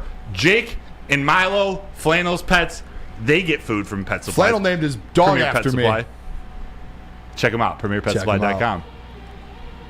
All right, welcome back to Woodward Nights and Booner and Broder on the Woodward You know the mistake Sports I just made? Network. Yeah. What did you do? I hope it got muffled in there. Why? You'll see. All right, tell me later. All right, welcome back. Woodward Believe me Nights later. with Booner and Broder on the Woodward Sports Network. Everyone hit that like button for us. KG, what are we at with likes right now? We are at 115. 150. Let's get to 150. Let's get 35 more likes. We have 250 people in here. Everyone hit the like button before you do anything else. Wanted to do this. I teased it earlier in the show, Broder.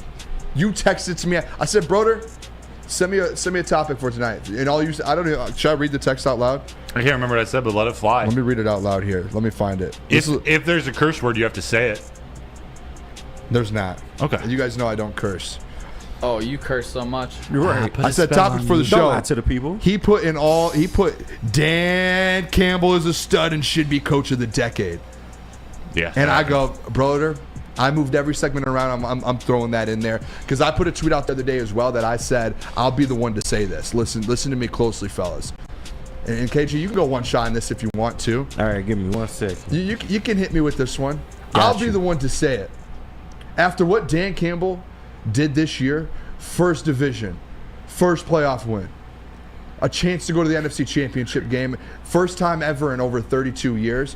What Brad Holmes has done in Detroit, building this team, having 5, 6, 7 players that are all top 5 in their position group in the full NFL, multiple all-pro players, a rookie that's an all-pro player. I'll be the one to say it, fellas. Give Brad Holmes and Dan Campbell a lifetime contract here in Detroit. I want grit to be in Detroit forever. They just did something that no Lions coach and GM could do in the last 30 years, and they've built a foundation that we have never seen here in Detroit. They have completely changed it. There might be bumps in this road, but guess what? They just proved to us that they did something that no one else in Detroit could do, and they could take us to the promised land and get us to where we need to be and get us over that hump. And they did it by building a culture from the ground up, and they built the foundation. Give those guys, I don't think you can do lifetime contracts in the NFL, probably can't. Go re-sign them for a 10-year deal.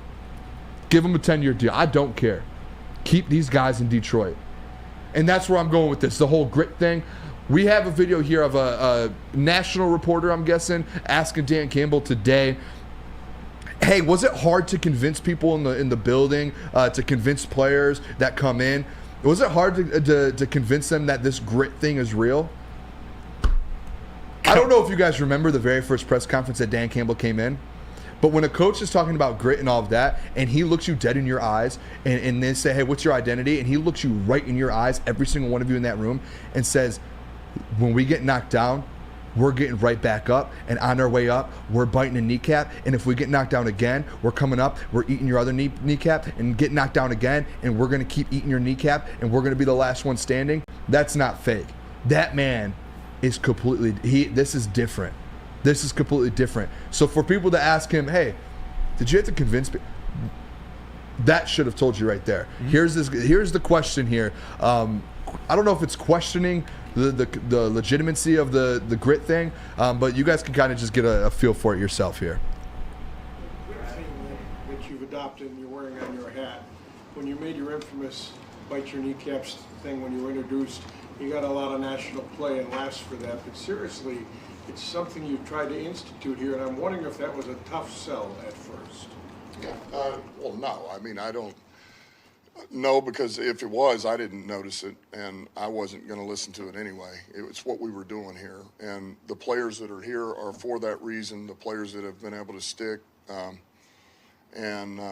it's what we're about, and it's what we'll always be about, above everything else. If you don't have that, and you don't have intestinal fortitude or mental toughness, resiliency about you, then you're not going to be able to play here.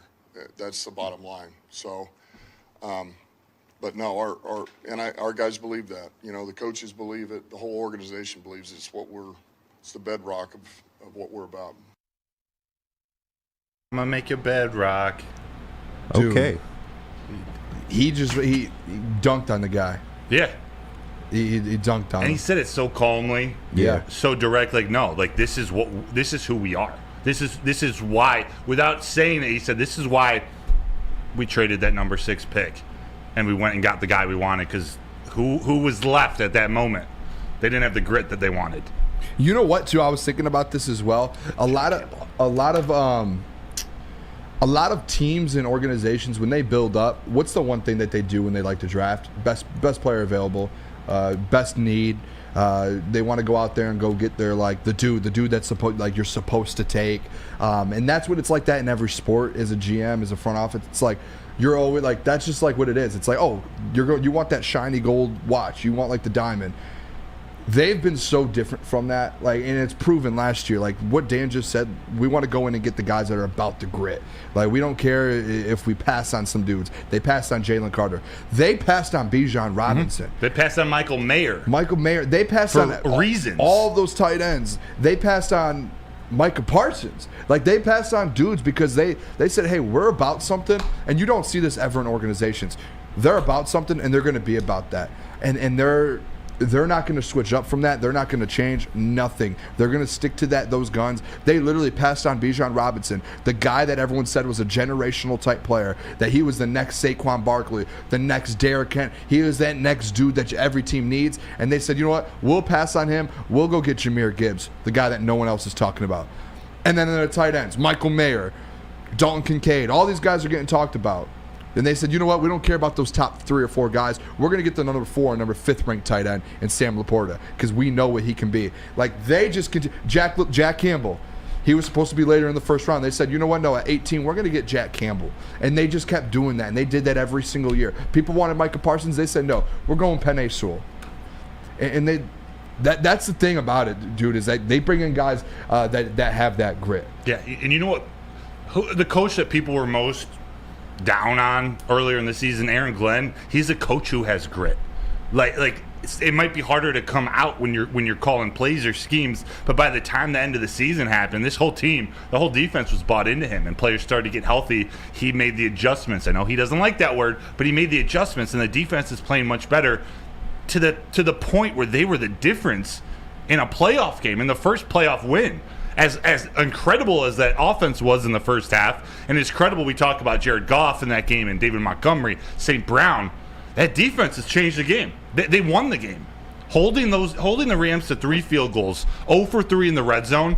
This is a team that was one of the worst in the red zone at the beginning of the season.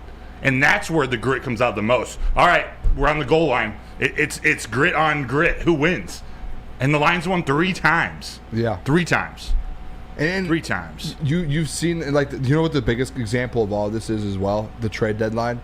When that's a gritty move to not move. And when people, that was almost where the Booner path kind of really started to blossom, was because everyone was going against Brad Holmes and Dan Campbell, saying, like, what are you guys doing? Mm-hmm. You guys, like, we were expecting to go get these guys, and Montez Sweat and Chase Young, and Chicago went and made a move. 49ers made a move. Every big team, the Eagles made a move. Like, everyone made a move.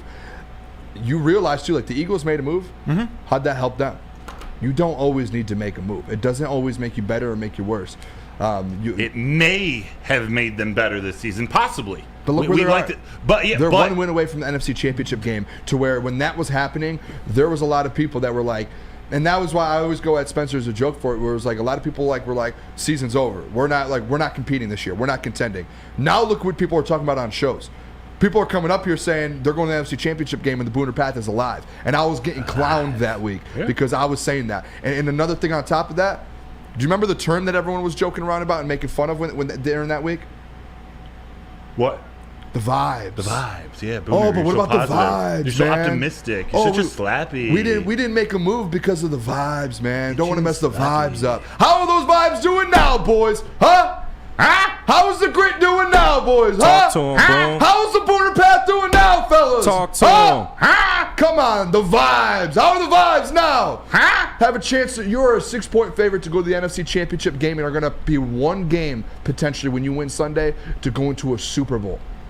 And that is because of the vibes. And I said that week when everyone was making fun of the vibes. I sat up here and what do people say now? Stand on business, is it? Stand on business. Yes. Business. I stood on that. Woo. And I sat up here and I told the people the Booner Path is going to be just fine. There's a way for the Lions no matter which. Yeah, and people were like, oh, well, there's always a way. There is. But there was 90% of the people that I knew that were off of the path and said, no, there's no way. We just hope we can get a playoff win now. We're just hoping we can still win the division. Guess what? They're 2 games away from going to the Super Bowl, 3 games away from winning a Lombardi Trophy. And they're favored by 6 points at home with that because the vibes are good. And still set up for good vibes next year. And the year after. The best possible vibes because they didn't throw that money away to make a short run at something. Brad Holmes' job is, yes, to win a Super Bowl, but also to build a sustainable franchise. And that's what we're getting. That's what we need to be excited about. All of the people, too, when all of that was going down, I did talk about that whole week. I said, hey, don't hop back on the I'm going to allow it for people to hop back on the bandwagon. I'm going to allow it because we haven't been around this in Detroit a lot. And I know it's very foreign for a lot of people, what happened at the trade deadline and what this team's about and the vibes. It's very foreign for some people. So I'm going to, you know what, I'm going to allow all those people to come back and enjoy this. A lot of fans deserve it. But do remember, when that stuff started to happen, how many people were talking about the vibes? Oh, the vibes are good, though. No. A lot of people went against these guys and said, hey, the season's over. There was people who said, oh, can the Vikings catch them for the division? There was a lot of people who hopped off. Guess what? We stayed packed. We stayed on the Booner Path. And by the way, too, did put a little request in for some Booner Path merch. That's a heads up as well. Oh, yeah. Booner, you could be the lost member of the Beach Boys. I don't know what that means. It means you got good vibrations. Good vibration. Yeah, I know that song. I thought that was different one. Different song. That's Mark Wahlberg. Also a good song. Mark yeah, Wahlberg. Great song. Surfing USA. Onward! Oh, Surfing in the USA? Yeah. Party in the USA, some Miley Cyrus? Nah, not that. No? All right. Good try, though. I'm Speakeasy in the chat. I'm still waiting on winning the big one off the vibes, but the path has been shoveled. Hey, the path has not just been shoveled easy. It has been shoveled. There's been gravel put down. There's been cement put on top of it. It has been painted. There are Ferraris driving on it. The path is in a great spot right now. Let me tell you that. Whether they end up winning a Super Bowl this year or not, the next 2 or 3, 4, 5 years, this Detroit Lions team's going to win a Super Bowl, maybe even multiple. I said that without cracking a smile because it's going to happen, and I'm not kidding. The man's serious. All right, let's hit break, fellas. When we do come back, what do we have next here, Broder?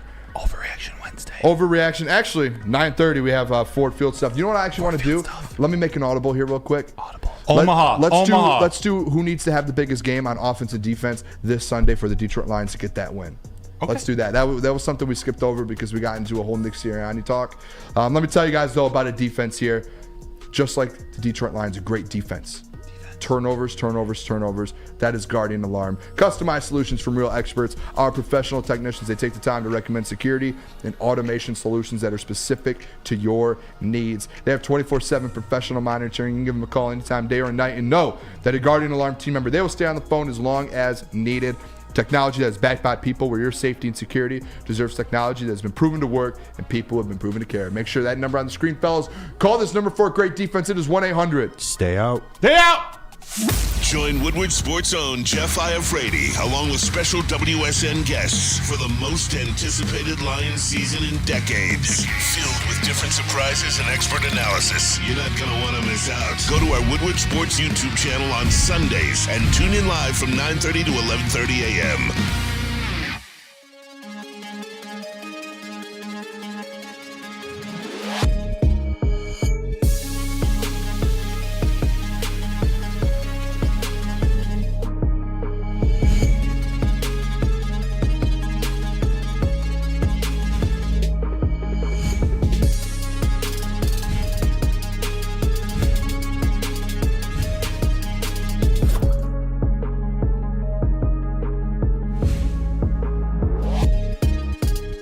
Savor the heart of home at Big Boy with our all-new down-home comfort dishes. Feast on home-style goodness with our Southern Comfort Chicken Bowl, veal parmigiana, and apple pie hotcakes. The down-home delight doesn't stop there. Potato pancakes are back.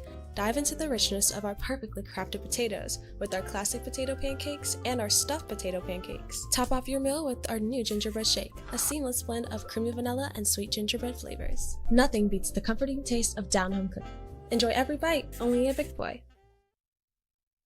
For over 60 years, Fairway Packing Company has been providing Michigan's finest restaurants, hotels, and casinos with prime beef, dry-aged beef, and Wagyu beef. You can experience the Fairway difference for yourself today. So now you got a pep talk, but sorry, this is our only room to walk to the steak shop in Grosse Pointe Woods for grab-and-go steaks. So order online at fairwaypacking.com. Big beef.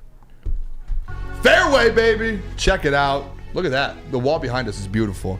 That is a beautiful thing. It looks real. It does. It really does. Hey, welcome back to Woodward Nights with Booner and Broder on the Woodward Sports Network. Make sure if you guys haven't yet, hit that like button. 17 more likes until we get to 151. Hit 150 here by the end of the show. Appreciate you guys all tuning in.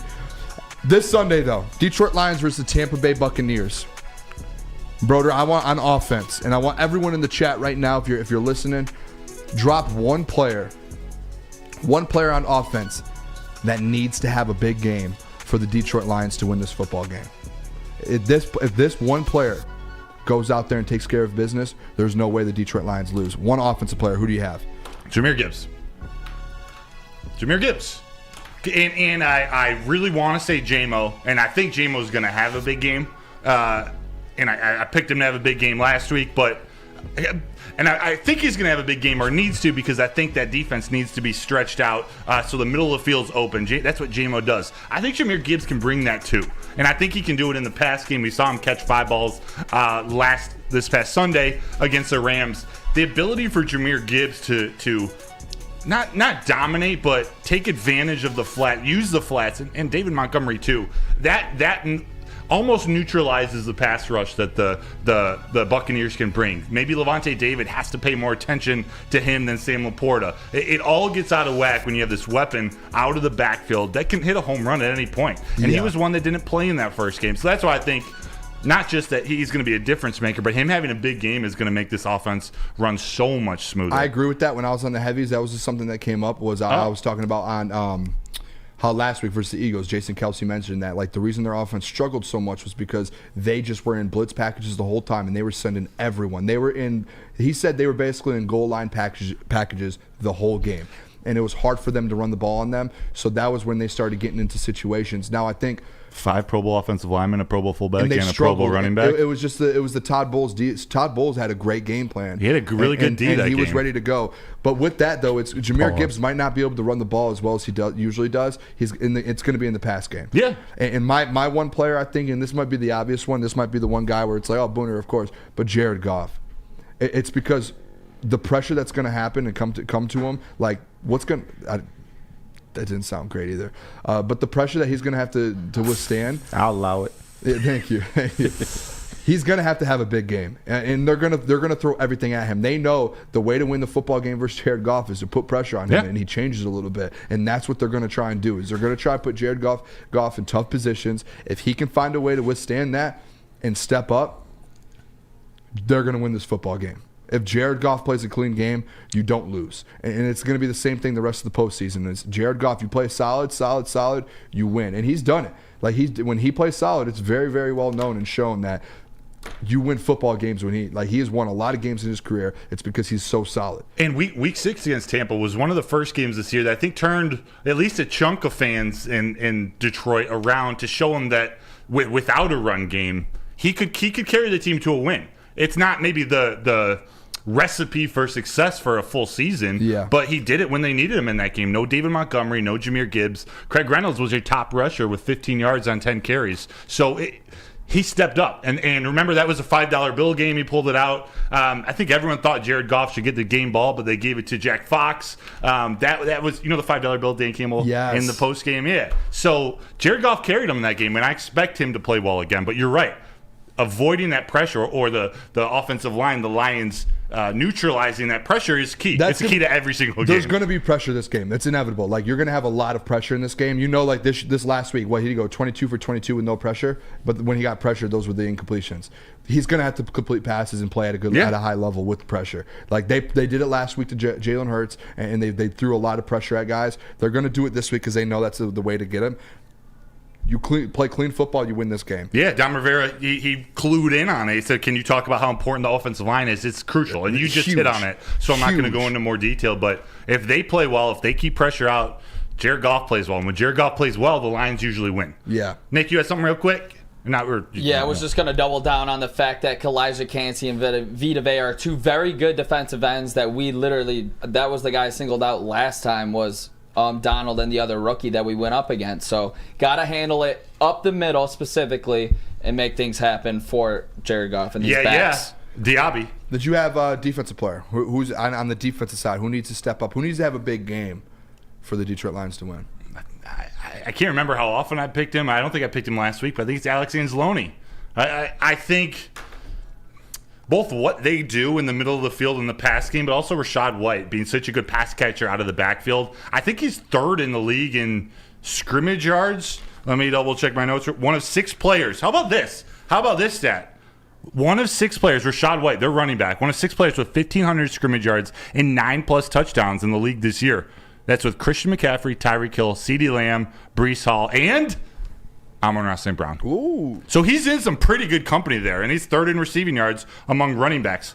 Breece Hall, Christian McCaffrey, and Rachaad White. That's a weapon that it wasn't a weapon in the first game. He didn't perform really. Did he play in the first game? Yes. Rachaad White? Did they just shut him down? I think he played. Yeah. They got to do that again. He's one of those running backs where there hasn't been a running back to rush for over 100 yards. They got to do that again. Just double down. Can I do a little package deal? Dude, give me your big package. Whoa. Big balls. Hey, I'm not judging. Just like shoot straight. Say something. I'll just say yes. Can you just say yeah? Do your parents know? Yeah, shoot. It's not appropriate. Yeah, all right. I'm gonna go for defensive players. I'm gonna go a little bit of a package deal. I'm gonna go the safeties like CJ and Kirby. If you want to even throw Iffy in there, I just think just throw them all in there. Brian Branch. Well, those 3 specifically. I just think at the end of the day, to win this game and to be comfortable winning this game, You have to force turnovers versus Baker Mayfield. I think the defensive line is going to put pressure on him. I think Alex Anzalone, we've talked about how this linebacker group has been very consistent and one of the best in the NFL, very underrated. The corners are going to be the corners. You're going to struggle in that corner spot. The rest of the postseason, if these safeties find a way to take the ball away and beat ball hawks, you win a game, and it's not even like you're not going to have to stress out.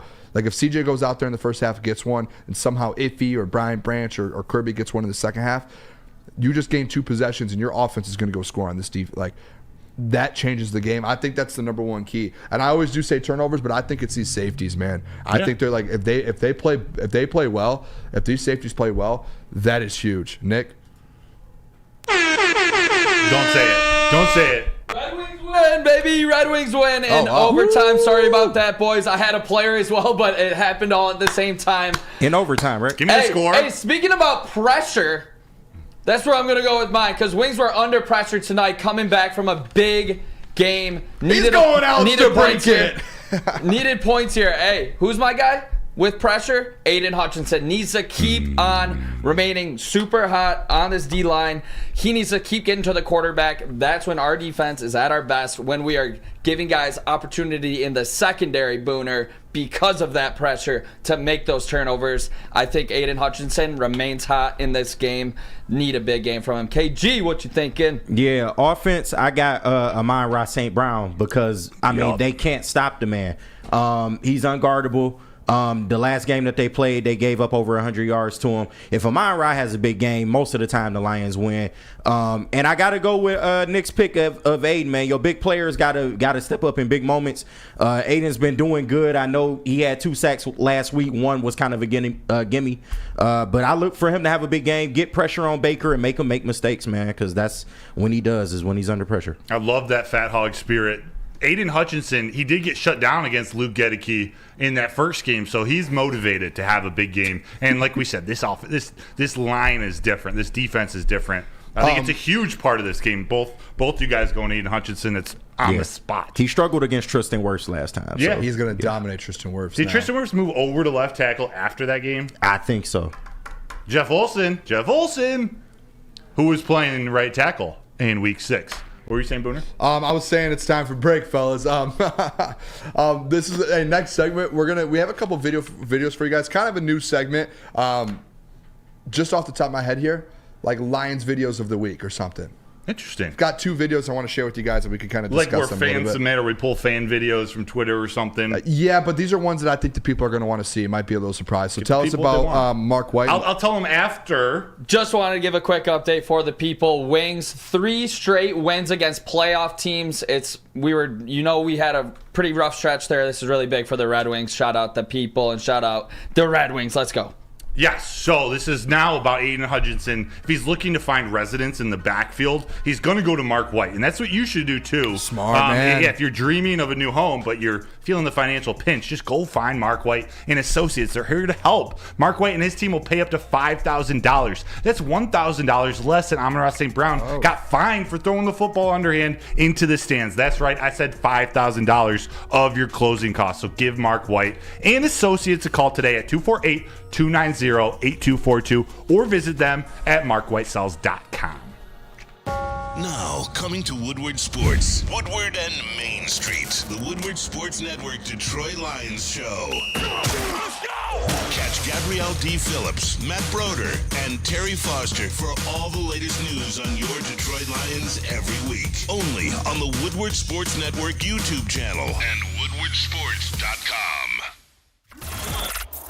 Woodward Sports' own Tom Mazaway and Sam Stick Day will be hosting our Lions postgame show after every Lions game all season long. Tune into the Woodward Sports YouTube channel for his hot off the press takes, game analysis, and Kool-Aid sipping celebrations. You won't want to miss it. Join Maz, Stick, and special guests each week immediately following every Lions game, exclusively on the WSN YouTube channel. Stop searching for a vehicle and start finding one. Les Stanford Chevrolet Cadillac makes it easy. We harness the power of multiple dealerships and own the biggest selection of GM brands in the area to get you the car you need. With the Les Stanford Group, you'll have access to 4 different dealerships, providing you with more makes, more models, and more choices. We're connected to more than 1,000 vehicles. And with so many high-quality CPO vehicles available, you'll find new car quality at pre-owned prices. You can start and end your search at lesstanford.com today. At work and at home, we're there with smarter security solutions. Featuring complete automation with customized alerts and more. For over 90 years, we've been the company that's been counted on to protect what matters most, all with personalized service and care. Right now, for a limited time, receive a free video device plus free installation with a new home system. Guardian Alarm. We protect Michigan.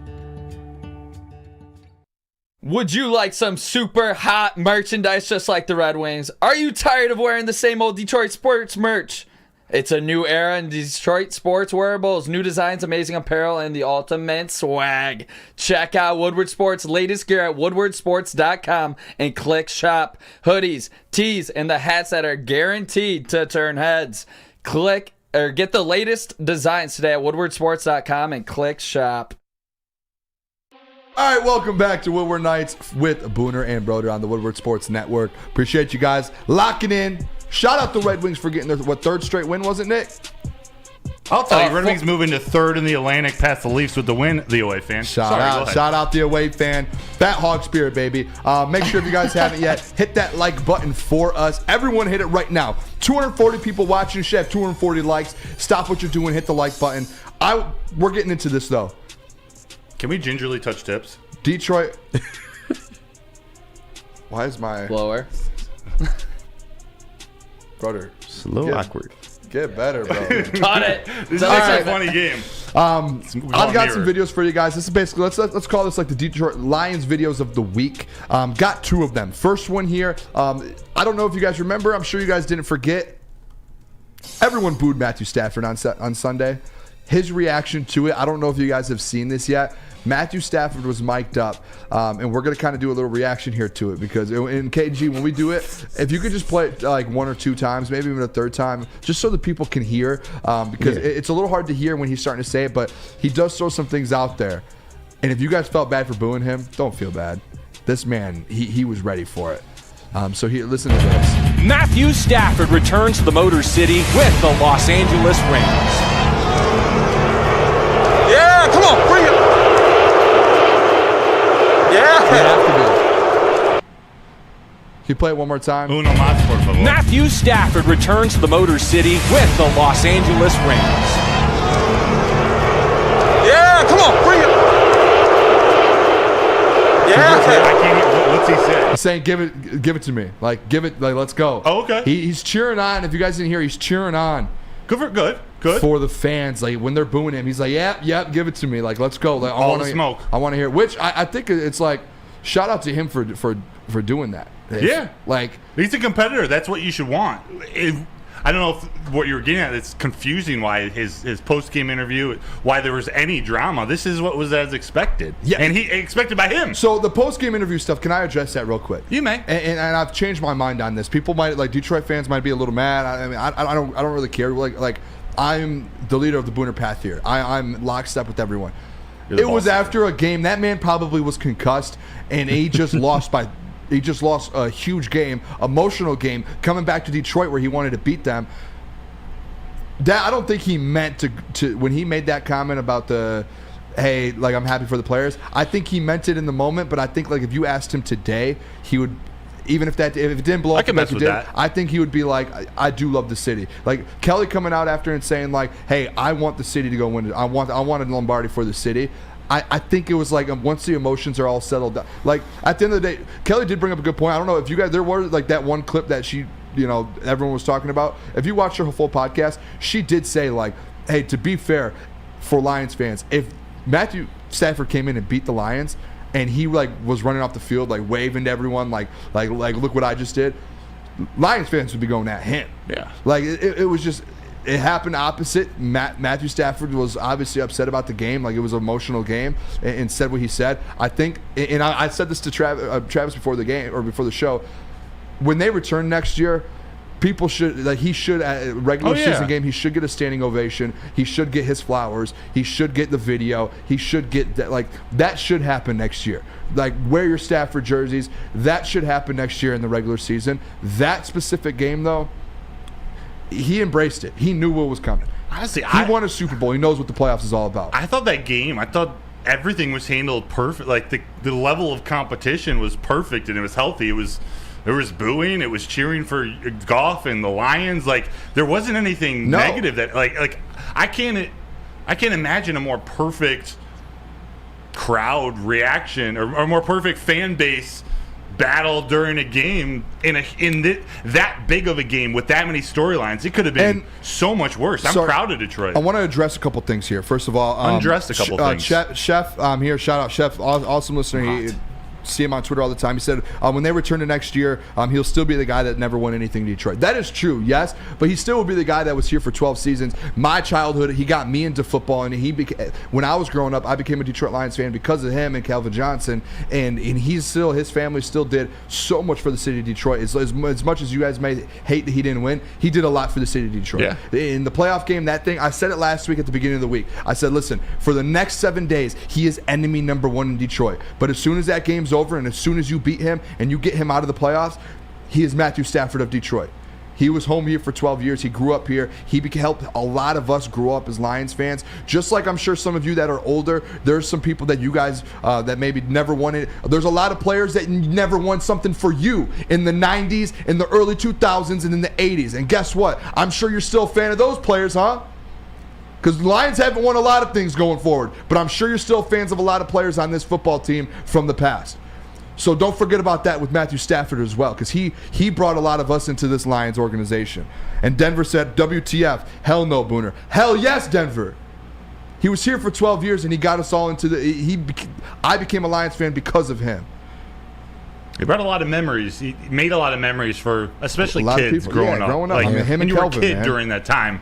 But, hey, he was easy to root for, looking back on it, and of course. Chef here, yes, Barry never asked out, neither did Kelvin. First of all, Barry, I love Barry. He did retire. Like, I've heard stories about him leaving early and retiring. So let's cut that one off, first of all. And second of all, you would have asked out of Detroit with all the regimes that we had. Yeah, it was How many Lions fans left as Lions fans and went off the bandwagon for how bad the organization was run? Stop making excuses for people. You would have asked out as well. All right, I'm done. I'm sorry to go off. Hey, let's play this. Let's get happy again. Sam Laporta. Real quick, channel all that energy into supporting the quarterback who took over the regimes that Matthew Stafford didn't want to rebuild. Just forget all the instead of having negative. Wait. Here's a great comment from Chef. No, Booner, you can't cut it off. The Barry stuff, he left based on the regime. Why did Matthew Stafford leave? Because he had 4-5 incompetent regimes. Yep. What are you talking about? It was time. I think Quit being biased on certain eras and players. Let me play Switzerland. I love Chef, by the way. Yes. He does great videos. I love him. I love him. Great guy. I think there is a difference. Australia too. And I don't know if this is where he was going, but the point that a lot of people make when comparing the two, and even Calvin is retiring, they chose not to put their body and mind through. They chose 12 seasons of losing, and he did everything to win. But he still had more left to give football, and he just knew he couldn't do it with Detroit. Yes. Barry chose, we're not going anywhere, so I'm not even going to put my body Steve through Wild this. said Stafford wasn't all in. All right, we're moving on from this. Some people, man. Do you hear what I just you just explained it perfectly. Okay, cool. But he said that as you were he responded to you saying he wasn't all in. Got so you. What's this? What's this? We got Sam Laporta video. This is great. So he was on the Rich Eisen show today, and Rich Eisen said, "Hey Sam, can you just tell us one Dan Campbell story? Give us one story." And there was a story from this last Sunday. It is hilarious. Check it out. And Nick, you can keep us unmuted here. The few minutes I have left with you, Sam Laporta, what is your favorite Dan Campbell story? Cough it up. What do you have for me on that, Sam? Let him hear it, Sam. I'll give you a good one from the other night. One of the defensive ends had a rep on me that, it wasn't my best stuff. It was okay, but he shedded the block and made the play. And the first person I see, of course, is Coach Campbell on the sideline. And his face is cherry red, and he's yelling at me. He's like, "Laporta, you're better than that. You're better than that." And I'm like, oh my God, like I need to be better than that. Or coach is going to rip my butt off this field right now. I love so he's singling you out and you take it is essentially like right. Take the coaching. I mean, he was 15 yards away from me. I could have been on the other side of the field, and I would have picked his voice out, yelling at me like that. I love that. Yeah, just take the coaching and know that I have a lot to improve on still. What an answer. I love it. Sam is hilarious, by the way, too. And the fact that he was like, hey, I could have heard that Dan from across the field. That is so funny, man. That's what they all hear is like there is actually something to that comment. Like they hear his voice. That's a respect thing. Just picking his voice out of a stadium full of 66,000 fans, setting records in the arena. It's epic. And the fact that Dan Campbell, this is why he's great. He doesn't have a problem calling out any player on this team. He talked all positive things about Sam Laporta leading up to the game, after the game, all season. Hey, you missed a block. You're going to hear it from the big dog. You got what I mean? All that. Yeah. I don't know if it's still playing. I can't hear it in my ears. No, it's not. It's just in the middle of while we're talking. Hey, shout out to the fellas, though. Shout out Rich Eisen. Go Michigan, Blue, man. baby. Go Blue. We're going to go to break. When we come back, mailbag. And you guys can ask any question you want. Even if you want to ask me about Matthew Stafford, go ahead and do it. Mailbag time, though. Nick, tell us about Planet Fitness. Yes, sir. Planet Fitness is home of the judgment-free zone where anyone, and we mean anyone, can feel comfortable and work on their fitness goals. At Planet Fitness, you'll experience a squeaky clean gym that has tons of equipment, a full-body workout in just 30 minutes, and all memberships include fitness training. You get all this for just $10 a month. There's more than 50 in Metro Detroit and thousands more throughout the world. Check out Planet Fitness, where fitness is essential. Brace yourselves, Detroit. As the sun begins to set, two of Woodward Sports' brightest young stars will be taking the mic for a brand new show. Woodward Nights with Booner and Broder. The dog days in Detroit are over, and the boys are unleashed. Join in on the banter and hop on the bandwagon of the #1 night show on the internet. Tune into the Woodward Sports YouTube channel every weeknight from 8 to 10 p.m. Woodward Nights with Booner and Broder. Join Woodward Sports' own Jeff Iafrate, along with special WSN guests for the most anticipated Lions season in decades. Filled with different surprises and expert analysis. You're not going to want to miss out. Go to our Woodward Sports YouTube channel on Sundays and tune in live from 9:30 to 11:30 a.m.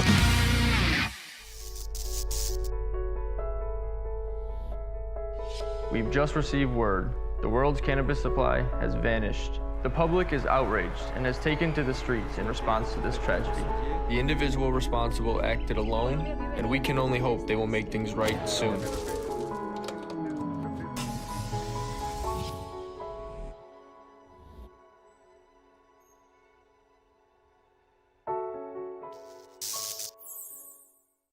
Your home is your most important asset.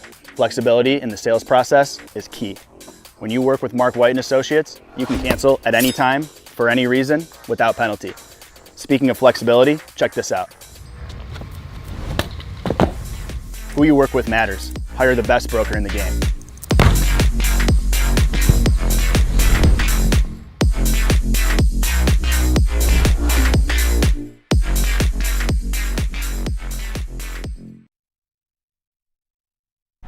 Since 1996, Feldman Automotive has been driven to provide a world-class, first-class, all-class car buying experience called the Feldman Advantage. They have 18 dealerships, so there's got to be a location near you somewhere, maybe in your backyard. Visit FeldmanAuto.com to find the location nearest you. Also, check out the Morning Wood Show and Big D Energy every other Monday at their Novi location as part of what makes Feldman Chevrolet Detroit's #1 Chevy dealer.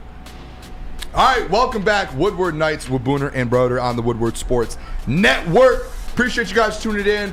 As always, hit that like button if you haven't already. Let's get over 175. Let's go. Mailbag time, though, baby. I want to answer a question here. The Stafford thing just keeps going and going and going, and this will be my last thing with it. And maybe it probably won't be because I love to keep going. Chef again, mailbag, Booner. Can you honestly say that Stafford was not a huge part of the problem with red zone efficiency and inopportune interceptions and fumbles to put us down early and often? Hey, Chef, I want to ask you one real question, and I would love for you to put in the chat. The year after Stafford left, or Stafford's first year outside of Detroit, what did Matthew Stafford do? I don't want anyone in here to answer it. I just want you to put in there, what did Matthew Stafford do in LA?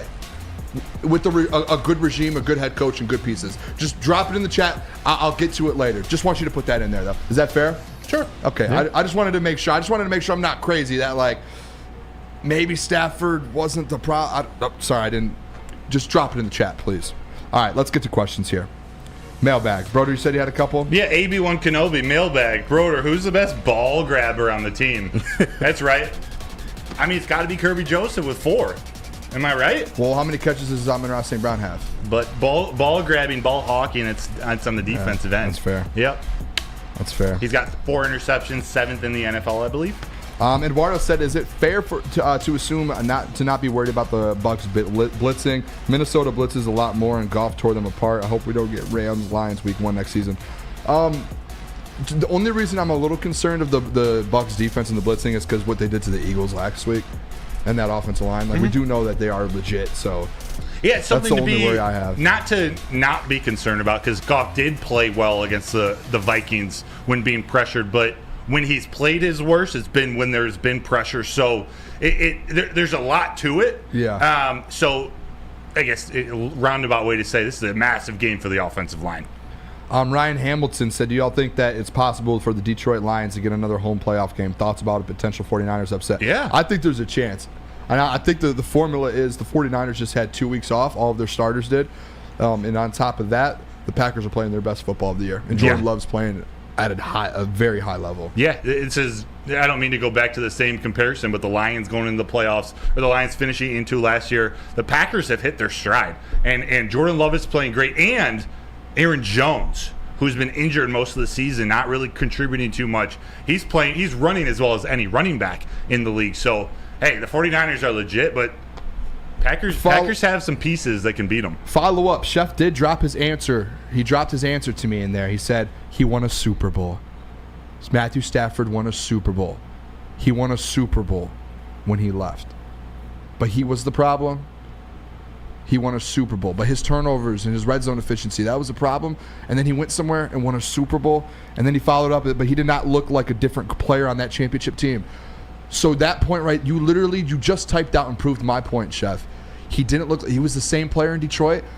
Everything around him was wrong. The regime, the coaching.